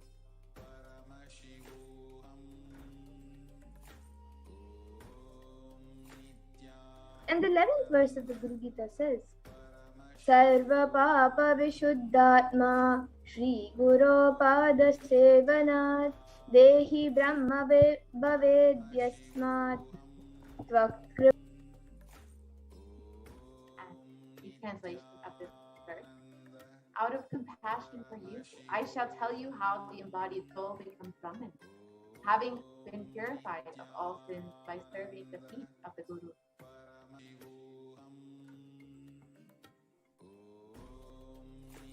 So, who is a guru? The guru is not a vyakti, a person as you imagine. He is a tattva, a principle. He is simply a physical representation of the divine. In the Vedic tradition, the spiritual teacher, the guru, is said to be more temperate than God himself.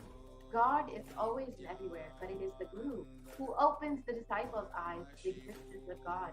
Guru is the experience of the divine. Embodiment, manifest form of God, Paramashiva. And the God, Paramashiva, is the Guru.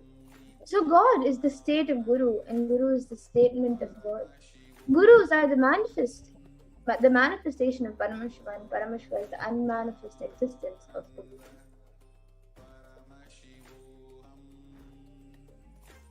And Guru Bhakti is devotion to the Guru. With Guru Bhakti is intense, pure existential energy, which can liberate you from all known, unknown, and unnecessary delusions.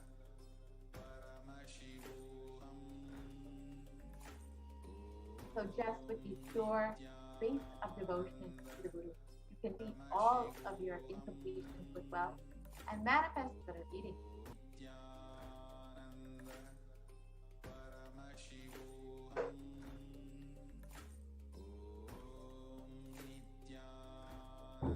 So with the blessings of the Supreme Jagadguru Mahasannidhan and His Divine Holiness Bhagavan Sri Nithyananda Paramashivam, a group of disciples have been initiated to have the Sarupya of Venkateshwara, embodying the grace and form of Venkateshwara. So any questions or prayer is taken to Bhagavan Venkateshwara, and Bhagavan Venkateshwara responds through the initiated disciples.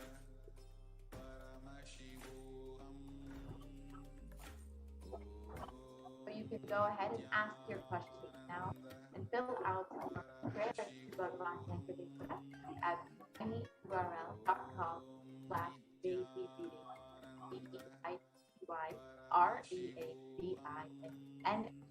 So you can go ahead and take a few moments to fill out your questions, your prayer requests to Bhagavan Venkateshwara, and then we will be entering into the Venkateshwara reading shortly.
There are some gods, 9 unknown gods. The moment you call, they will be there. Venkateshwara, Balaji. I tell you, people give so much for Venkateshwara because he does the job. He is a 9 unknown god. There is a village folk story where Venkateshwara borrows from Govinda for his marriage.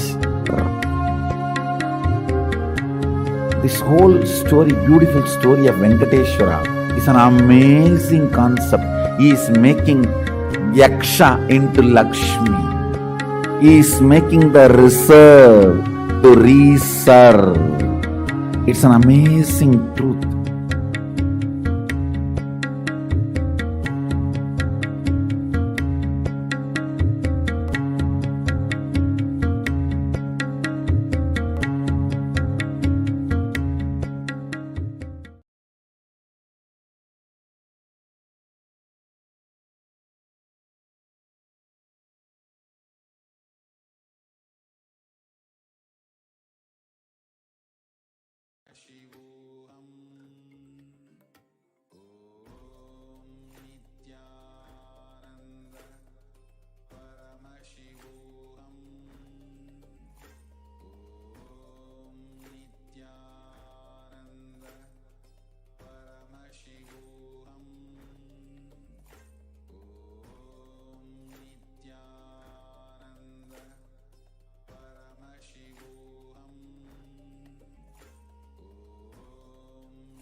Paramashivoham.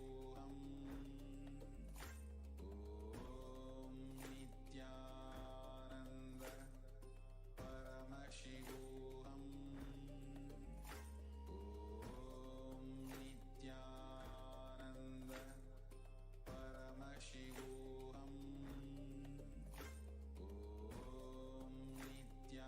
Om Nithyananda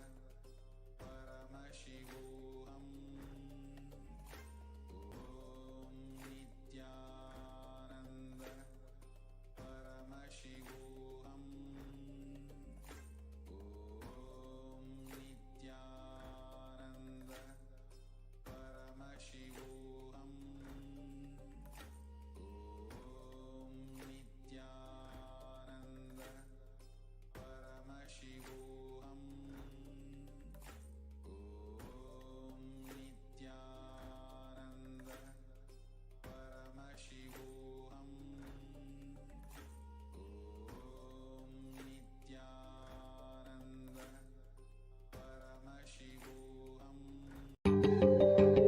Most easiest, most powerful, most inspiring, most exciting way to connect with life as the form of mother.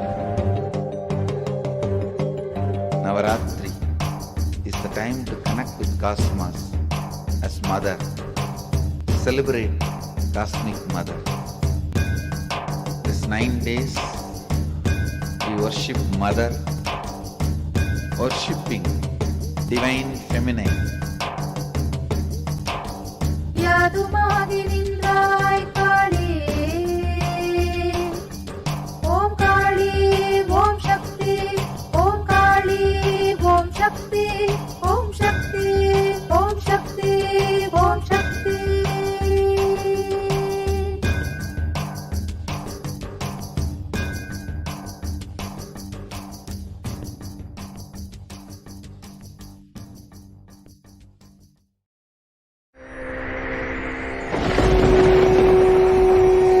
Extraordinary powers and experiences playfully. Sundareshwara is the embodiment of this statement.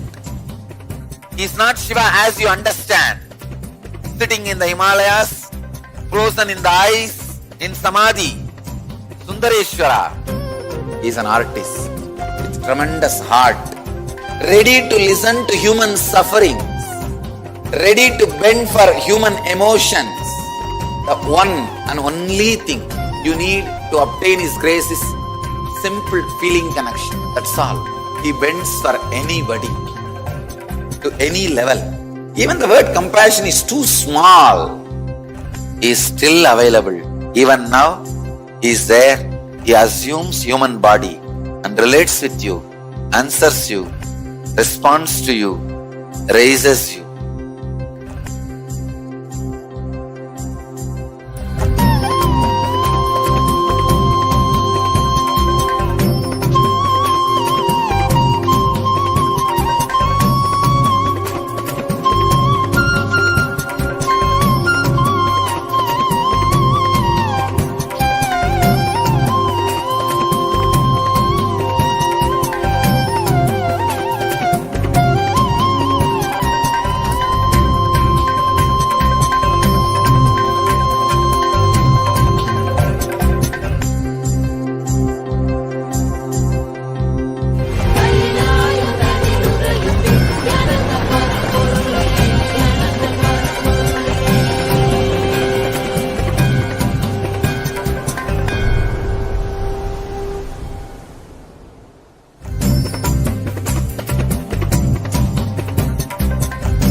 I was lost.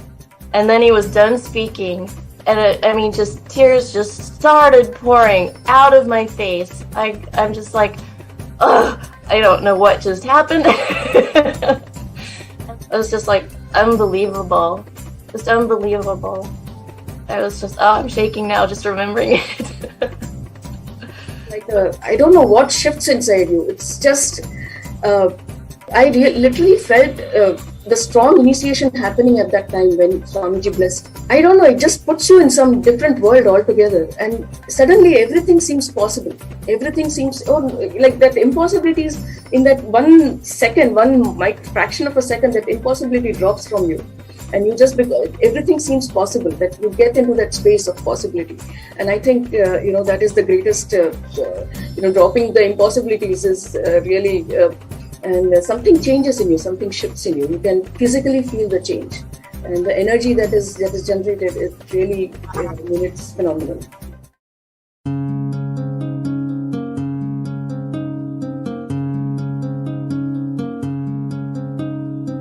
There are some gods, 9 unknown gods. The moment you call, they will be there. Venkateshwara, Balaji. I tell you, people give so much for Venkateshwara because he does the job. He is the 9 unknown god. There is a village folk story where Venkateshwara borrows from Vera for his marriage and he is still paying the debt. Venkateshwara takes the responsibility of reserve to reserve. This whole story, beautiful story of Venkateshwara is an making Yaksha into Lakshmi. He is making the reserve to reserve. Sing truth.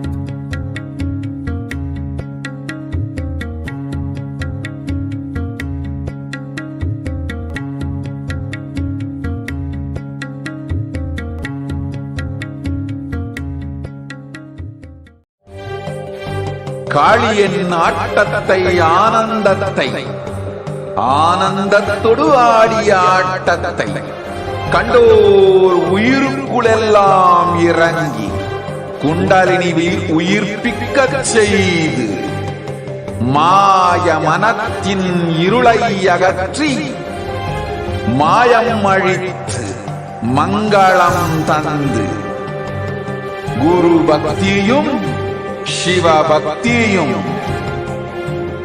Paramasiva பக்தியும் பரமசிவ சக்தியும் அளிக்கின்றேன்.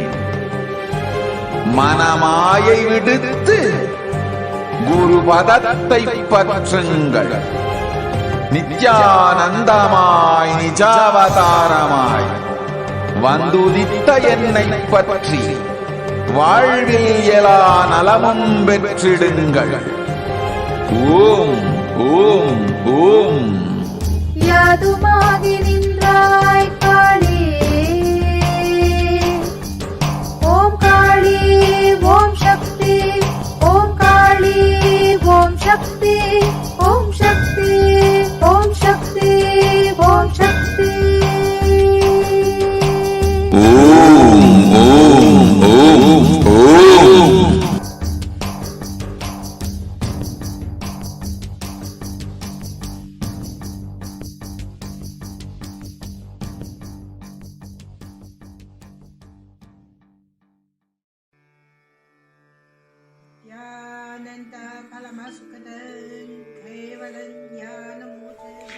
Here is the Australia Kailasa.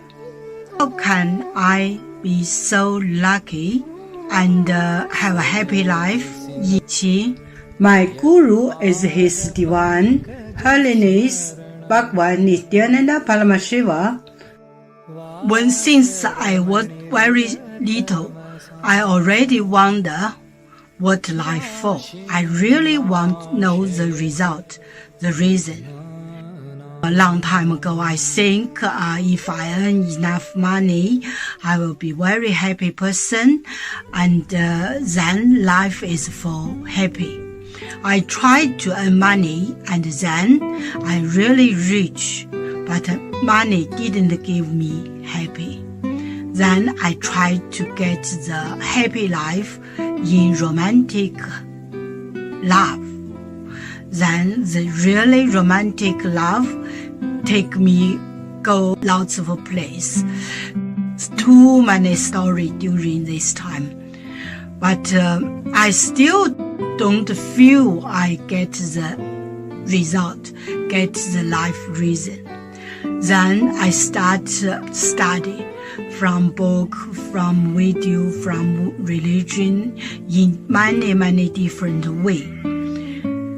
And when I study Buddha, that time I really appreciate Buddha gives so much intelligence to me about life. But I don't think study is enough for me. I want to be Buddha. But I don't know how. Who can let me get there? One day I found the video in YouTube, introduce Swamiji in that video. I suddenly, my eyes opened wide. I get it. He must be my guru. I can get there. He can let me get what I want to know. And he can take me home, real home. This kind of feeling, then I start studying from Nithyananda Sangha. One day, Swamiji Satsang said he need people devote land, home, money to build up Kailasa.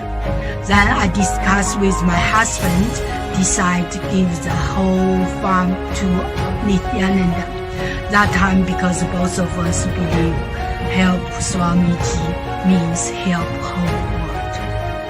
It's a big decision, but we just discussed so short time already. Decide. I really appreciate my husband love me so much and believe me, trust Swamiji so much. Soon here will be big temple, Gurukul, Goshena, and library. Introduce this my story to you, just me.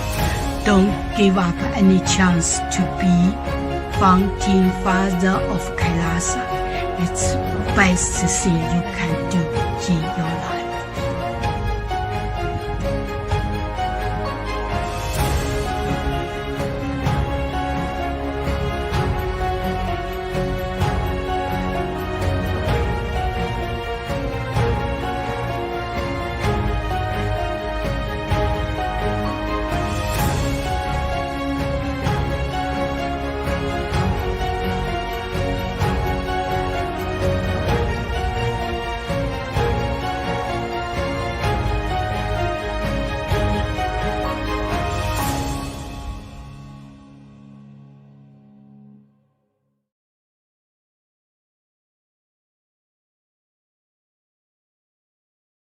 Just be alive for next 3 years. Don't die within next 3 years.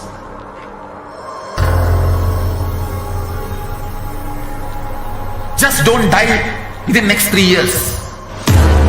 Be alive. Somehow be alive. I'm working sincerely. I will reach you somehow. somehow I will reach. It's my commitment to humanity.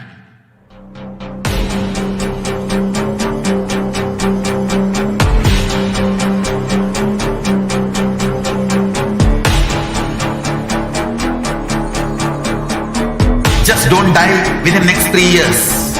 I will reach you wherever you are, whichever corner of the world you may be. I will reach you with enlightenment. You is state, powers, being, Paramashivoham. It is possible, and it is possible for you.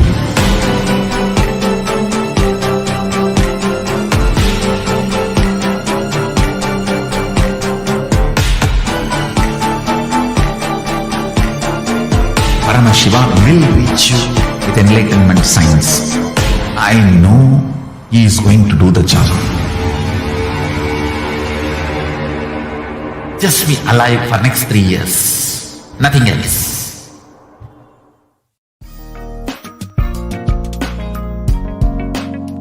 We get you health. We get you ability to build beautiful relationships in your life. We get you direct spiritual support, and we make sure you become wealthy.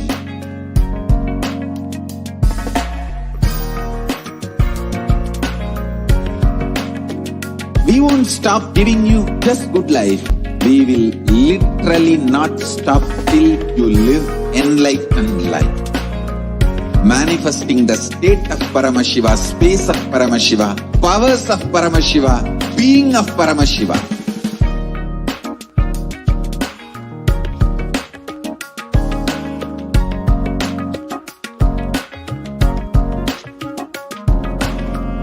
Whole world should become Kailashians. I want the whole world to know Hindus have something great to contribute to the world.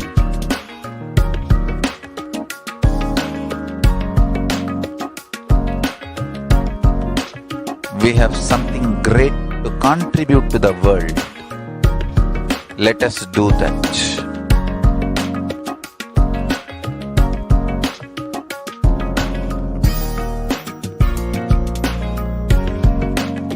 Kailasa is proper customized spiritual service helping you to identify your root patterns of suffering.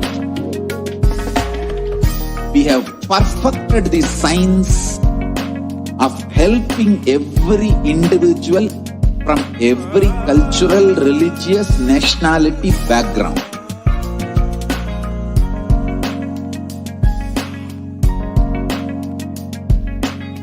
You will have lowest reactionary assumptions, highest awakened response, alive response for life continuously.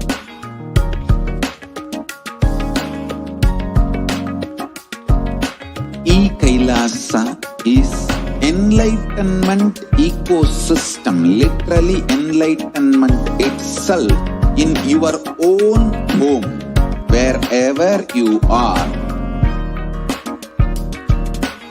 Proper customized spiritual service helping you to complete with your life negativity. Withdrawal from life, self-hatred, self-denial, self-doubt, so much of tiredness, laziness. We can support you aligning your diet, your attitude, your aptitude, your understanding about life. We can help you with everything.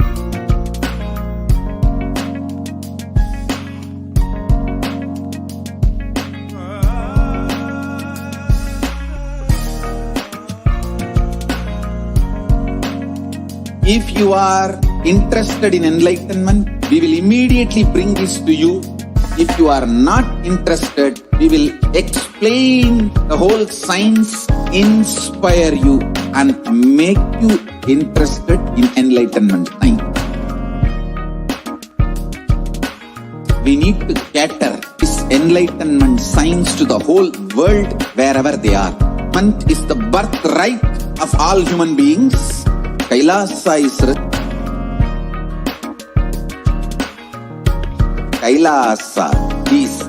the totality of the knowledge I received from my gurus and practice manifested in my life, perfected by teaching millions of people from all cultures, time zones, backgrounds, genders, nationality, race, from every creed.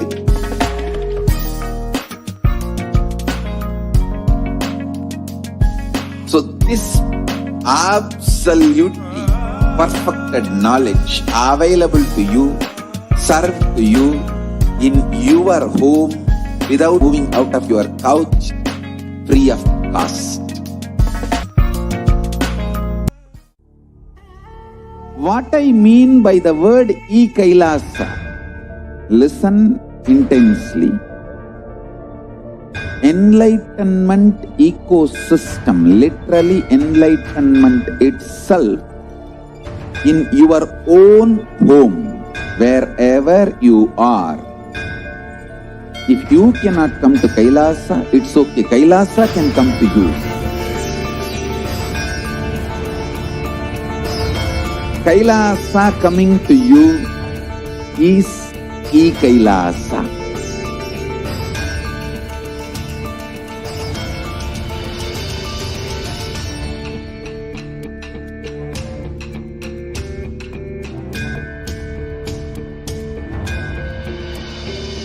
I will revive Hinduism. I am a Hindu revivalist, not by any revolution, but by evolution.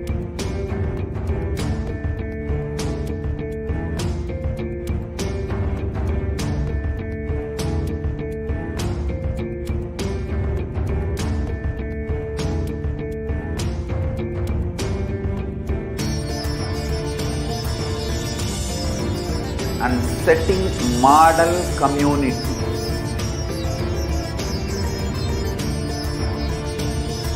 Kailasas, enlightenment ecosystems, Sarvanya Pitas all over the world.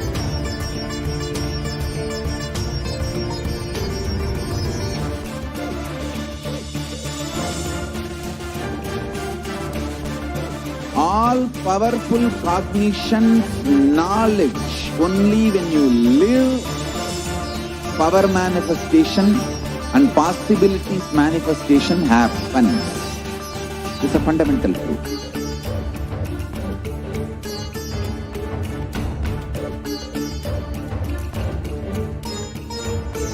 Hinduism cannot live exclusively as one sampradaya. No. All sampradayas of Hinduism is an ecosystem.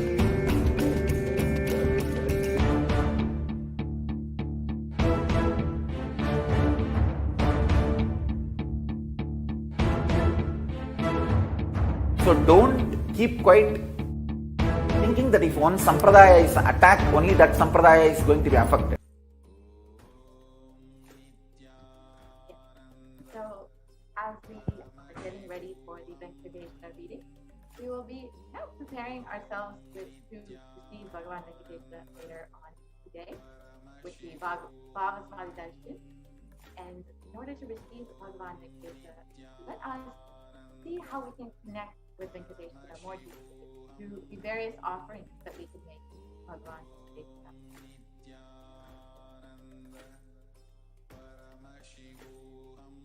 And yes, in the Tirumala Tirupati temple, the temple where Bhagavan Venkateshwara has himself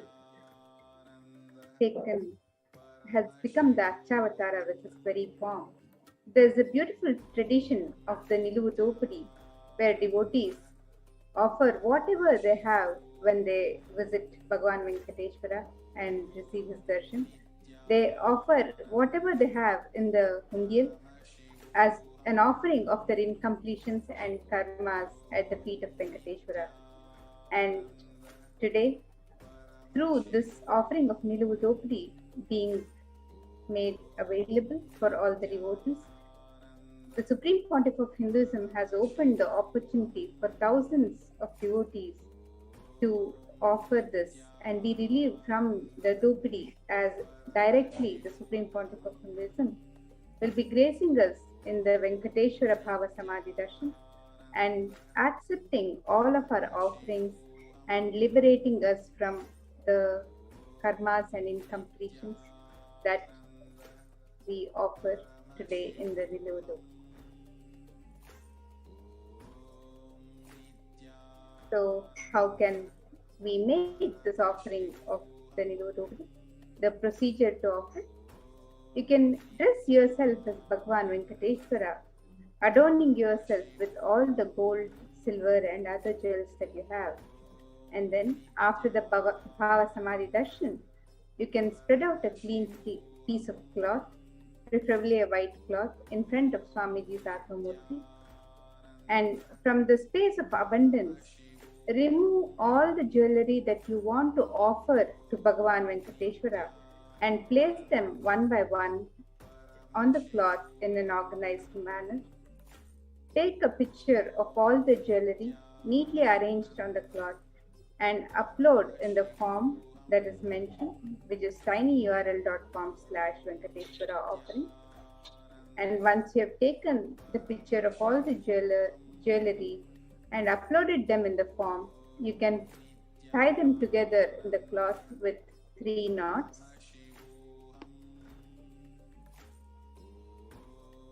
Place the cloth with the jewelry which you have tied together in your puja room or locker safely, and do not touch the cloth after you've put the 3 knots, as it contains the offering of all your karmas which you're offering at the feet of Bhagavan Venkateshwara. And you can ship the offerings to the address mentioned here. And the photograph of the Niluvudopadi offering with the details of the quantity and weight of the item, material description, you can send it to the address. And you can also tie the Niluvudopadi offering in a cloth and place it in front of Swamiji's photo till you're able to mail it. And as soon as the darshan is complete and you're able to mail the offerings, you can courier it to the Nithyanandeshwara Hindu Temple in Los Angeles, and you can submit the details of the items in the form tiny.cc/offerings-shipping-list. And the mailing address for the Niluvudopadi offerings is Nithyanandeshwara Hindu Temple, 14071 Peyton Drive, Peyton, Peyton Drive, number 850, Chino Hills, California, 91709.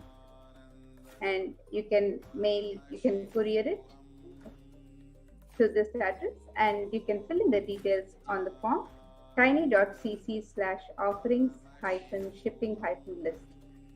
And if you're offering an equivalent value in cash, you can make the cash offering at gateway.nithyanandeshwarahindutemple.org/NHDLA.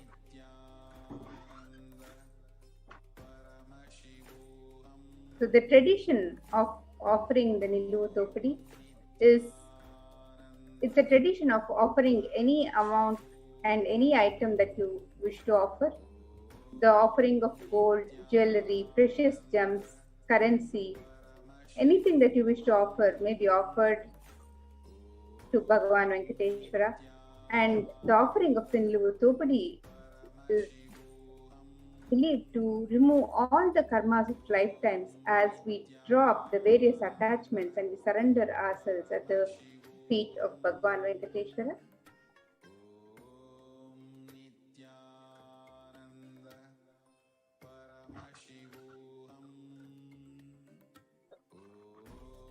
next offering that you can make is the Sankalpa offering. You can offer your conscious resolution to Bhagavan Venkateshwara to manifest whatever it is you want. So the Sankalpa is setting up a conscious resolution to, before you start any new endeavor or before you want to manifest that resolution, the intention for exactly what it is that you want to manifest. And when you offer this to Bhagavan Venkateshwara, you will receive the blessing to manifest all of your realities from Bhagavan Venkateshwara himself, the Lord of Wealth.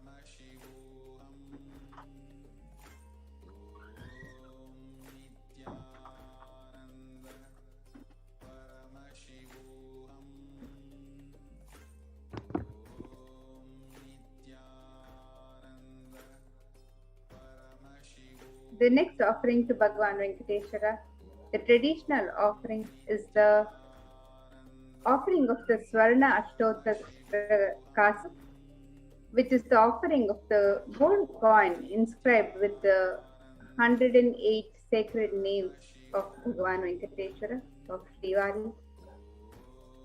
And these offerings of the gold coin can be made in 3 different sizes of $75, $151 coins is inscribed with one of the 108 sacred names of Bhagavan Venkateshwara.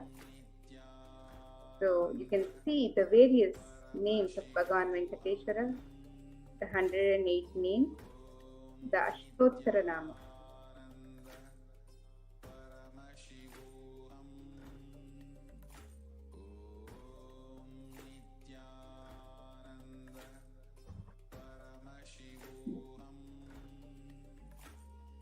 So you can make these offerings and make the conscious resolution also. And you can make the conscious resolution with your name and the name of your family members and offer Swarna Ashtottara Kasu, the offering of the pure gold coins, just with to imbibe the divine qualities of God himself. This offering. And the next offering that we have is the Svadna Tulsi Patram.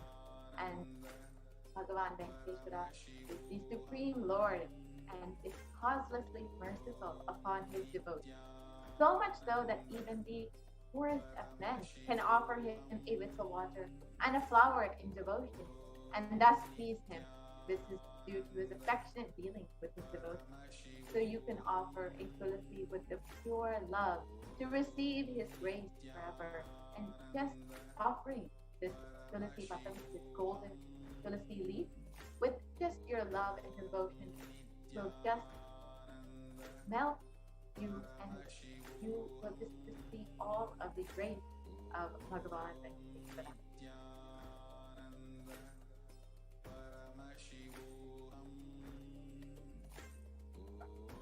The next offering to Bhagavan Venkateshwara is the offering of the Swarna Padma Pushpa, the gold lotus flower. And Bhagavan says, if one offers to me with devotion a leaf, a flower, a fruit, or even water, I delightfully partake of that article offered with love by my devotee in pure consciousness. And you can offer a gold flower to last eternally in one. So you can make the offering of the Swarna Padma Pushpa on the website www.kailasamailer.com/sevas. And the next offering is the Meti, the gold toe ring. And you can offer the gold toe ring at the feet of Bhagavan Venkateshwara and receive the most auspicious blessings to manifest whatever it is you want in your life.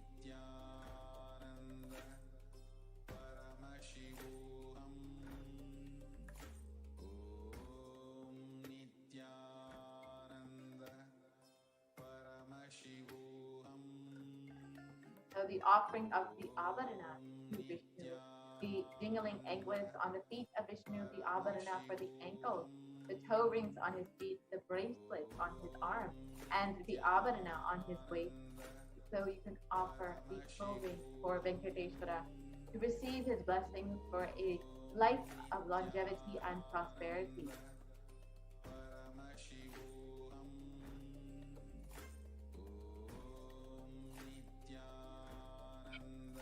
The next offering to Bhagwan Venkateshwara, as we receive this darshan today, is the offering of the Pratyaksha Pada Puja. The Guru Gita describes the merit of offering, of worshipping Guru's feet. Vande Guru Padadvandvam Manmanaschittagocharam Vangmanaschittagocharam Shweta Rakta Prabhabhinnam Shiva Shaktyatmakam Param. And the meaning of this verse: I worship the Guru's 2 feet, which are within the reach of speech, thought, and contemplation, and which have different lusters, white and red, representing Shiva and Shakti. So this verse describes that this Guru's feet they represent both Shiva and Shakti. They have the powers of both Shiva and Shakti. And worshipping Guru's feet is one of the most sacred traditions in the Hindu tradition, that the devotee, the disciple, would cherish and want to offer as seva to Guru. It is considered one of the most sacred blessings. So you can offer the Pratyaksha Pada Puja to clear your karmas, remove any obstacles in the path of your enlightenment, express your gratitude and strengthen the feeling connection with Guru, manifest auspiciousness in all dimensions of life, health, wealth, and relationships. And you can make this offering on the website www.kailasamailer.com/sevas. The next offering is the Vastra Seva, the offering of sacred clothing to Bhagavan Venkateshwara. And this is a very beautiful offering in the Tirupati temple, where the Balaji Venkateshwara there wears the Sheshavastra, the very most beautiful, most well-made cloth is given to Bhagavan Venkateshwara, and it is called the Sheshavastra. And this is a very exciting opportunity for every devotee, because he wears the cloth only once. So in the 365 days, he wears 365 different cloths. And each day, the devotees eagerly wait to be able to offer this clothing to Bhagavan Venkateshwara. And you only get 1 day of the year to offer this. Each devotee will only have the opportunity. And this is something that each devotee there holds so dear to them, because this is a very rare opportunity to offer this beautiful Sheshavastra to Bhagavan Venkateshwara. So you too have this opportunity to offer the Vastra Seva to Bhagavan Venkateshwara, and you will be blessed with better physical and mental well-being and healing from any illnesses.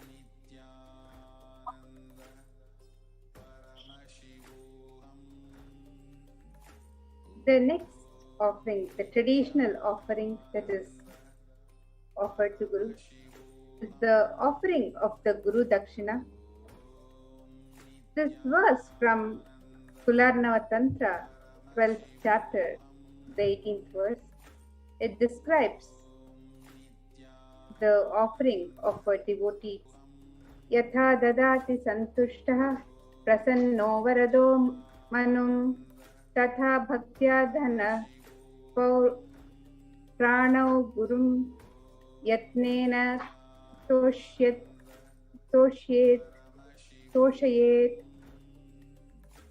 And the meaning of this verse: when you are devoted and in oneness, the Guru gives the mantra. Therefore, one should offer wealth and even life to him with the devotion, the very life to him with devotion. So this is from the Shastra Pramana, from the Kularnava Tantra, the 12th chapter. And it is the Hindu, the Vedic tradition that the Guru is the one who leads us to enlightenment, and the disciple offers the Guru Dakshina as a token of gratitude, and this offering can be made in any amount. So you can offer the Guru Dakshina also on the website.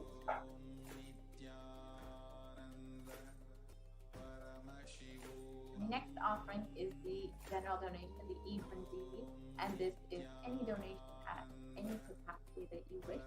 So this is, of course, exactly what we do when we go to temple, any temple, and especially when you go to Tirupati. You always want to offer just a small donation out of your love, out of your gratitude and devotion for Bhagavan Venkateshwara happening in your life.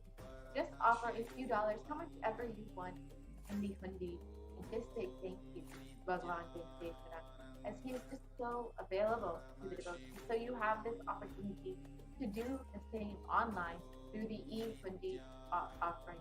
You can do this in the YouTube Super Chat and Super Sticker option, which we will guide you through later. Go ahead and offer your love and devotion.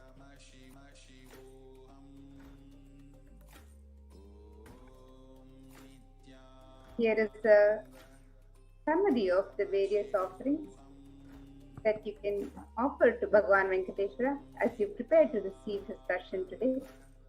You can offer the e-hundi in any amount and in multiple currencies. You can offer Nilu Dopadi, the offering of all your karmas of lifetimes. You can offer at the feet of Bhagavan Venkateshwara in the form of any jewelry, gems, any items that you wish to offer, or coins.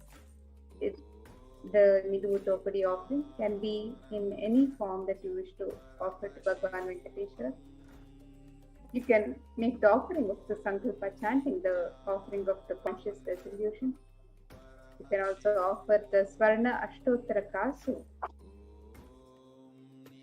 the offering of the pure gold coin inscribed with the 108 names, each coin inscribed with one of the 108 names of Bhagavan Venkateshwara.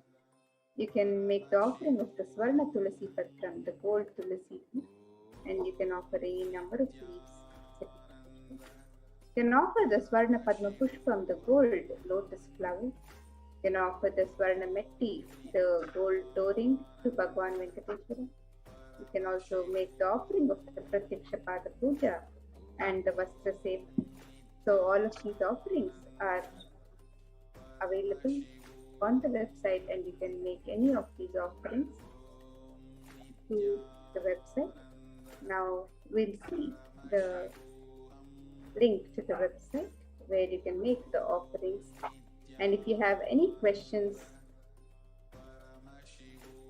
on how to make the offerings on the website, you can always write to us on the YouTube chat as well, on the YouTube live chat, and we'll connect back with you to assist further.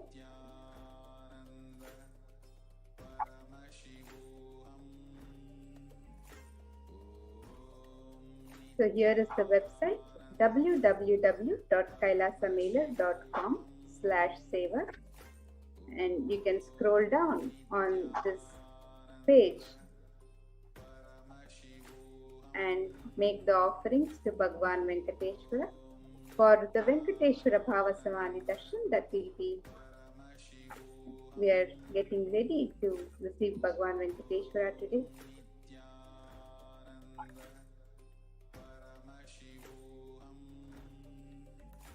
And you can also make the offerings of e-hundi in any amount that you would wish to. So the offerings for Bhagavan Venkateshwara you can make on the website on the link on step 2.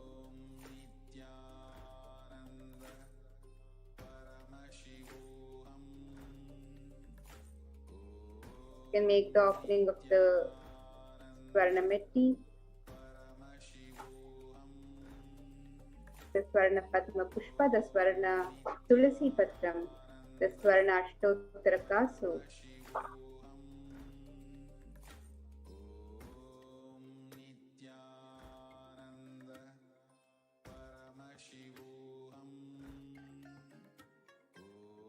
The Vaseva, the Pratyakshapada Puja, all of these offerings can be made on the website for Bhagavan Venkateshwara. And if you would like to make an intention to make an offering at a later date, you can make the intention on the form on step 1. And once you've made the offerings, you can fill out the details of the Sankalpa for yourself and your family members. You can fill out the names and the details for the Sankalpa, and your names will be chanted during the puja and archana to Bhagavan Venkateshwara as the rituals are offered to Bhagavan Venkateshwara in Adi Kailash, Sarvagya Pita. And now, with this, have the opportunity to offer your love and devotion to Bhagavan Venkateshwara through the YouTube Super Chat and Super Sticker option, as we stated earlier. We will now be guiding you through that. So it is a very simple process. You can go ahead and go to YouTube and visit Kailasa's HDH Nithyananda YouTube channel. And once you are there, you can go ahead and join as a member of the Kailasa's HDH Nithyananda YouTube channel. It's a very simple process. Once you go to the YouTube channel, you will find the join button under any video. And once you click that, you will be directed to the various levels of e-Kailash that you can see. And you can choose any level that you would like, whatever suits your needs. And once you go ahead and join as a member, you can select, here we go. So you can go ahead and click join. Once you do that, you will be directed to whichever one that suits you. You can go ahead and make your payment directly through YouTube. And once you click that, you will be directed. People have joined as a member of Kailasa's HDH YouTube channel, having access to all of the various exclusive content. Nithyananda Paramashivoham. Om Nithyananda Paramashivoham. Om Nithyananda Paramashivoham. Om Nithyananda Paramashivoham. Om Nithyananda Paramashivoham. Om Nithyananda Paramashivoham. Om Nithyananda Paramashivoham.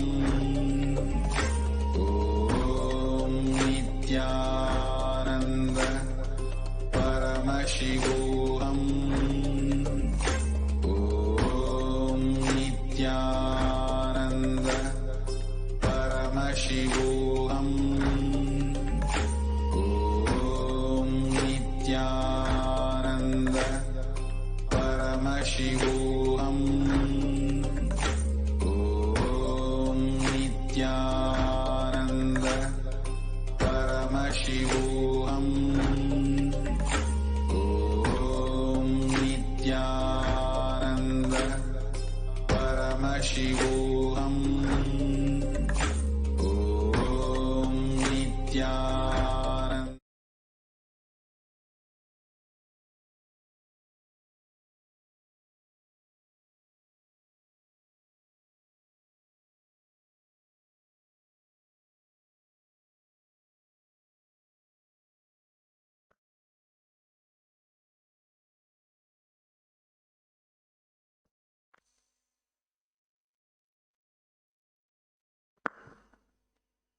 Now we enter into today's Venkateshwara readings.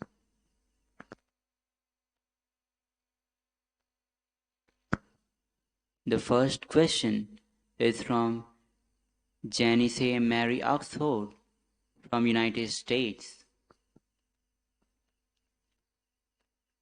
Lord Venkateshwara, how can I lose anxiety that comes when I try to quit smoking?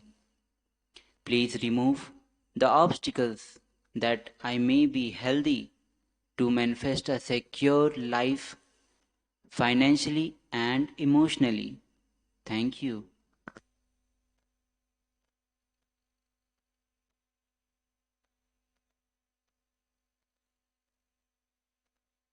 Blessings of Venkateshwara.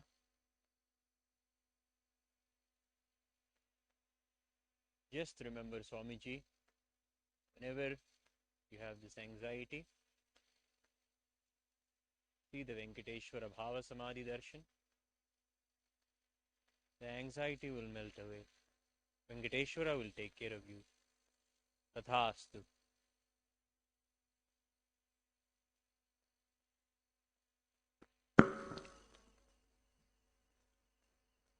The next question is from Janice Oxford from United States.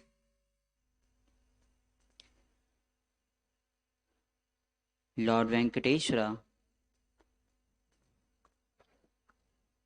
I became quite anxious when I tried to smoke.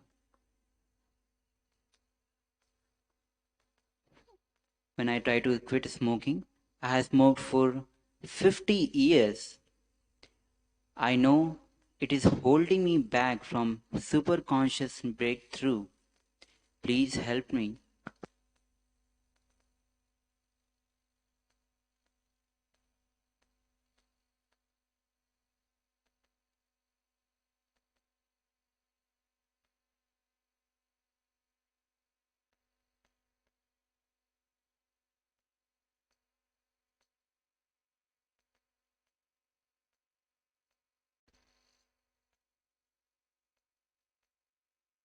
Blessings of Venkateshwara. Don't bring any anxiety. Only bring deep awareness. Whenever you get into the habit, don't become anxious. Just bring deep love and awareness to your body. Bring deep love and sincere awareness to the happening of the body.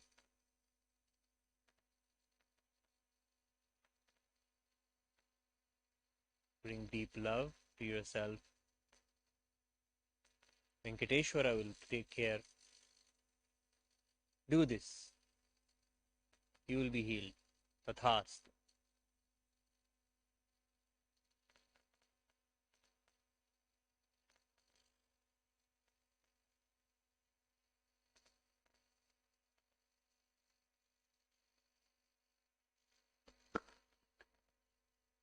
Next question is from Prabjot Singh Gill from Canada. Lord Venkateshwara, I haven't forgotten about you helping me to get out of this situation. I want to be in deeper devotion. I have to request you to help me to manifest and assist me with love. I would really want to have a fair chance to get to know Gabriel. I know you can make this happen. Further, don't try to make any excuse. I would do whatever it takes. Just let me know.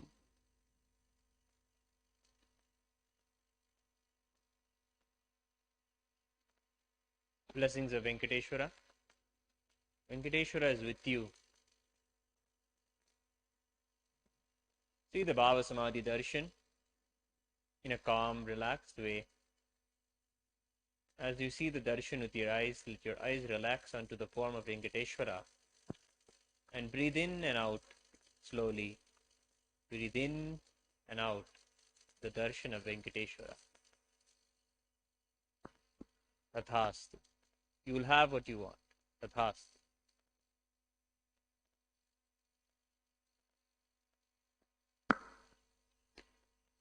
Next question is from Eddie from Atlantic. Dear Lord Venkateshwara, could you please stop that fellow from stealing my mother's house and family assets? Also keep him away from my mother's house and protect my mother. Gratitude.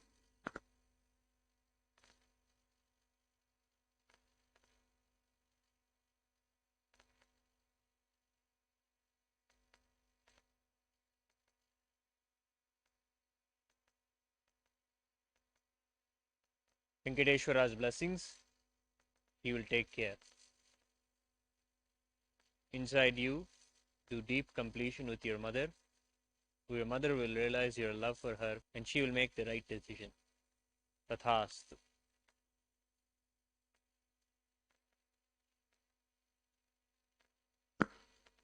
Next question is from M from Africa. Dear Lord Venkateshwara, which job should I do so that in next year I can pay the house rent, puja and education to my two sons? Sincere gratitude.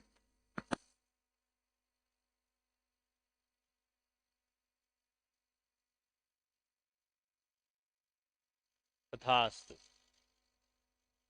You will have a job within the next month. Tathastu. Venkateshwara is with you. Tathastu.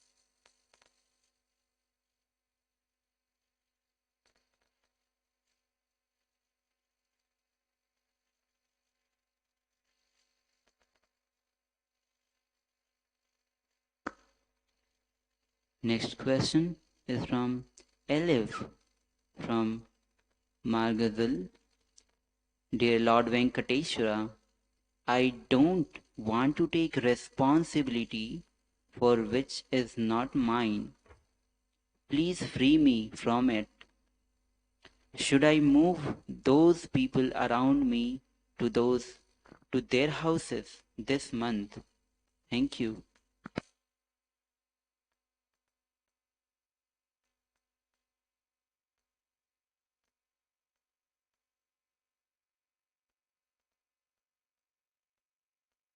Venkateshwara's blessings, complete with the pattern of fear that you experience when it comes to the responsibilities you have. Know that only he does, only Swamiji does, and do everything appropriately. Be a light being.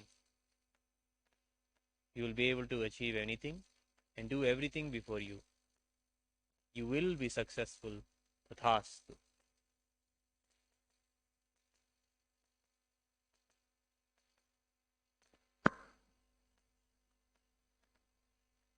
Next question is from Jocelyn Kalkar Dabiden from Guadalupe.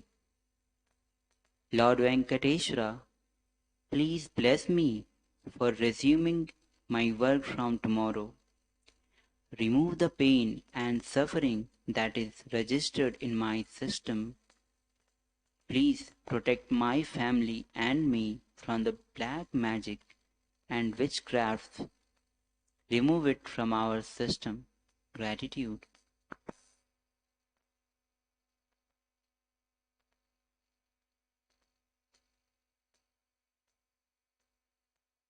Venkateshwara's blessings. There is no fear of any external entity. Do not be afraid at all. Venkateshwara is taking care. Cleanse your body with the haritaki and the neem juice every day without missing. You will remove these toxins from you and you will be healed. Tathastu. Tathastu.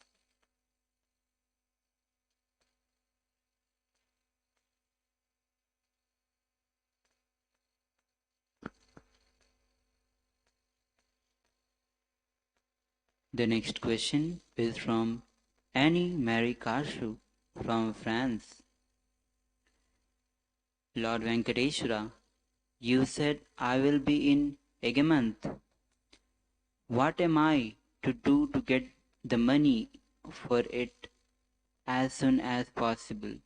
Thank you for helping me to be at peace and without reaction even when people are aggressive, and for giving me back my youthful body. I find it difficult to assume my 78 years old body.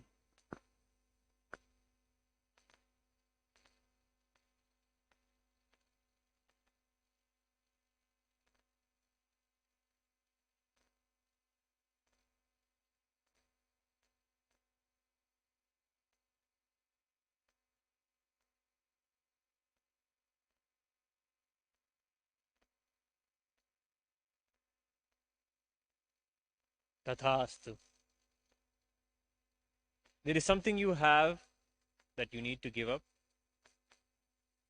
You don't even see it now because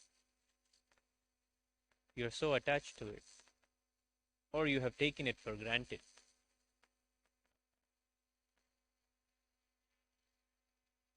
Your disattachment to this will give you the wealth that you need.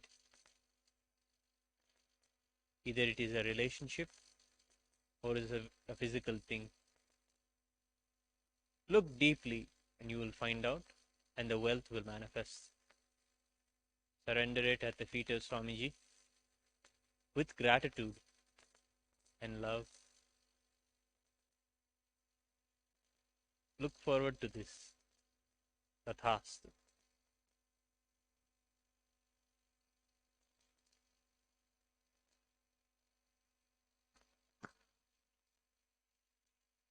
Next question is from Rahul Ashwini from India. Bhagwan Venkateshwara, please bless me to get a job as soon as possible and come to Adi Kailath and let me know how can I please Devi. Gratitude.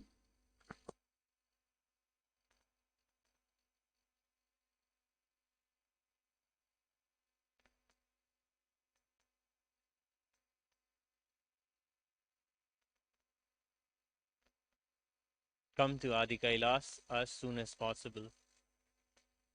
Do not have conflicting desires.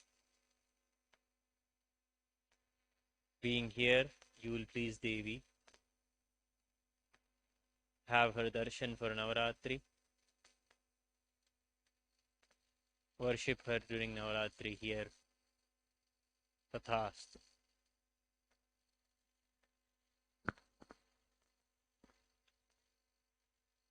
Next question is from Celine Guillemot from Suisse. Lord Venkateshwara, please help me to complete myself, especially with my self-doubt. Gratitude.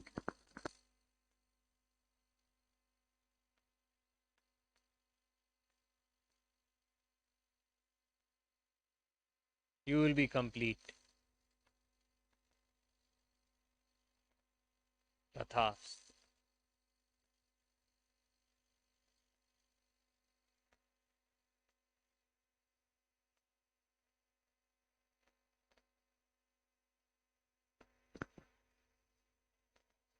Next question is from Ainars Abotins from Latvia. Sri Venkateshwara Swami, please bless me. Please bless me and Maris Gregorjevas with health, wealth, and resolve my financial issues regarding income.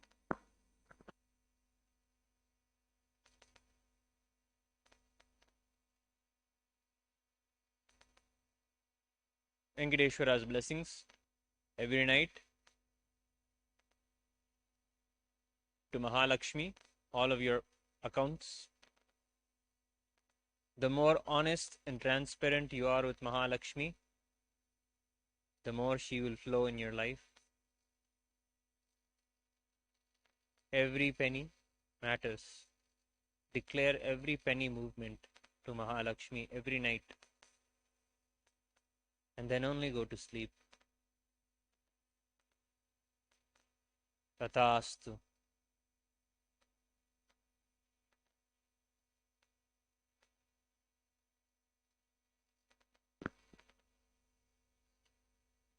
Next question is from Prabhjot Singh Gill from Canada.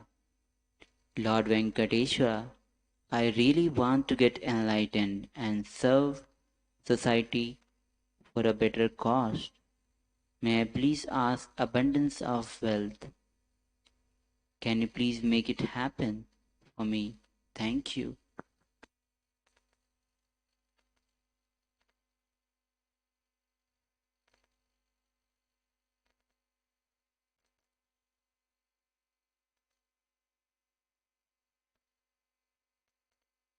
Get involved in the activities of Kailasa. Put more time and effort and serve. And build Kailasa wherever you are. You will get enlightened and you will be able to serve. Tathastu.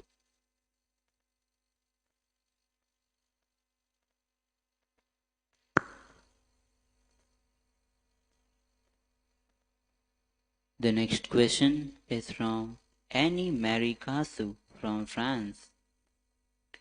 Lord Venkateshwara, please give me back my short-term memory and help me to get rid of SDHT and manifest powers.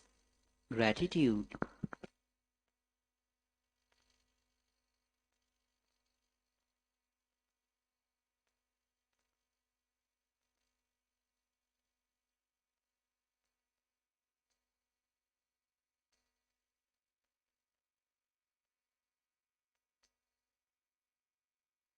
Just remember Swamiji all the time. Continuously have him in your Ananda Gandha. You will remember what needs to be remembered. Tathastu.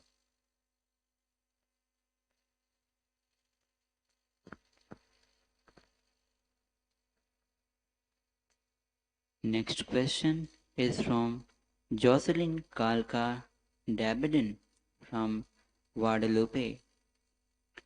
Lord Venkateshwara, please make me a strong, intelligent, healthy, invulnerable, wealthy, happy, unclutched, and sovereign conscious woman.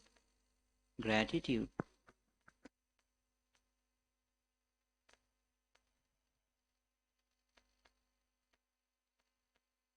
Tathastu. Go on contributing into others in your life. You will not contribute anything other than joy and bliss. Follow this strictly, and you will have all that you want. Tathastu.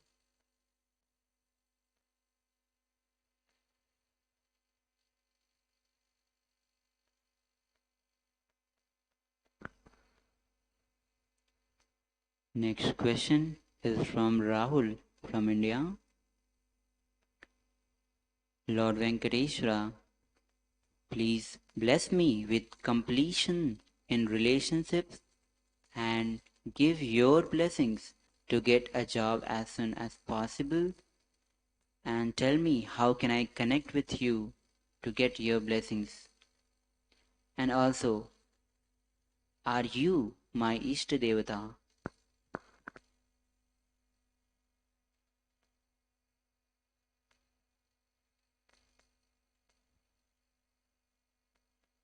Parashakti. Connect with Venkateshwara in the Bhava Samadhi Darshan.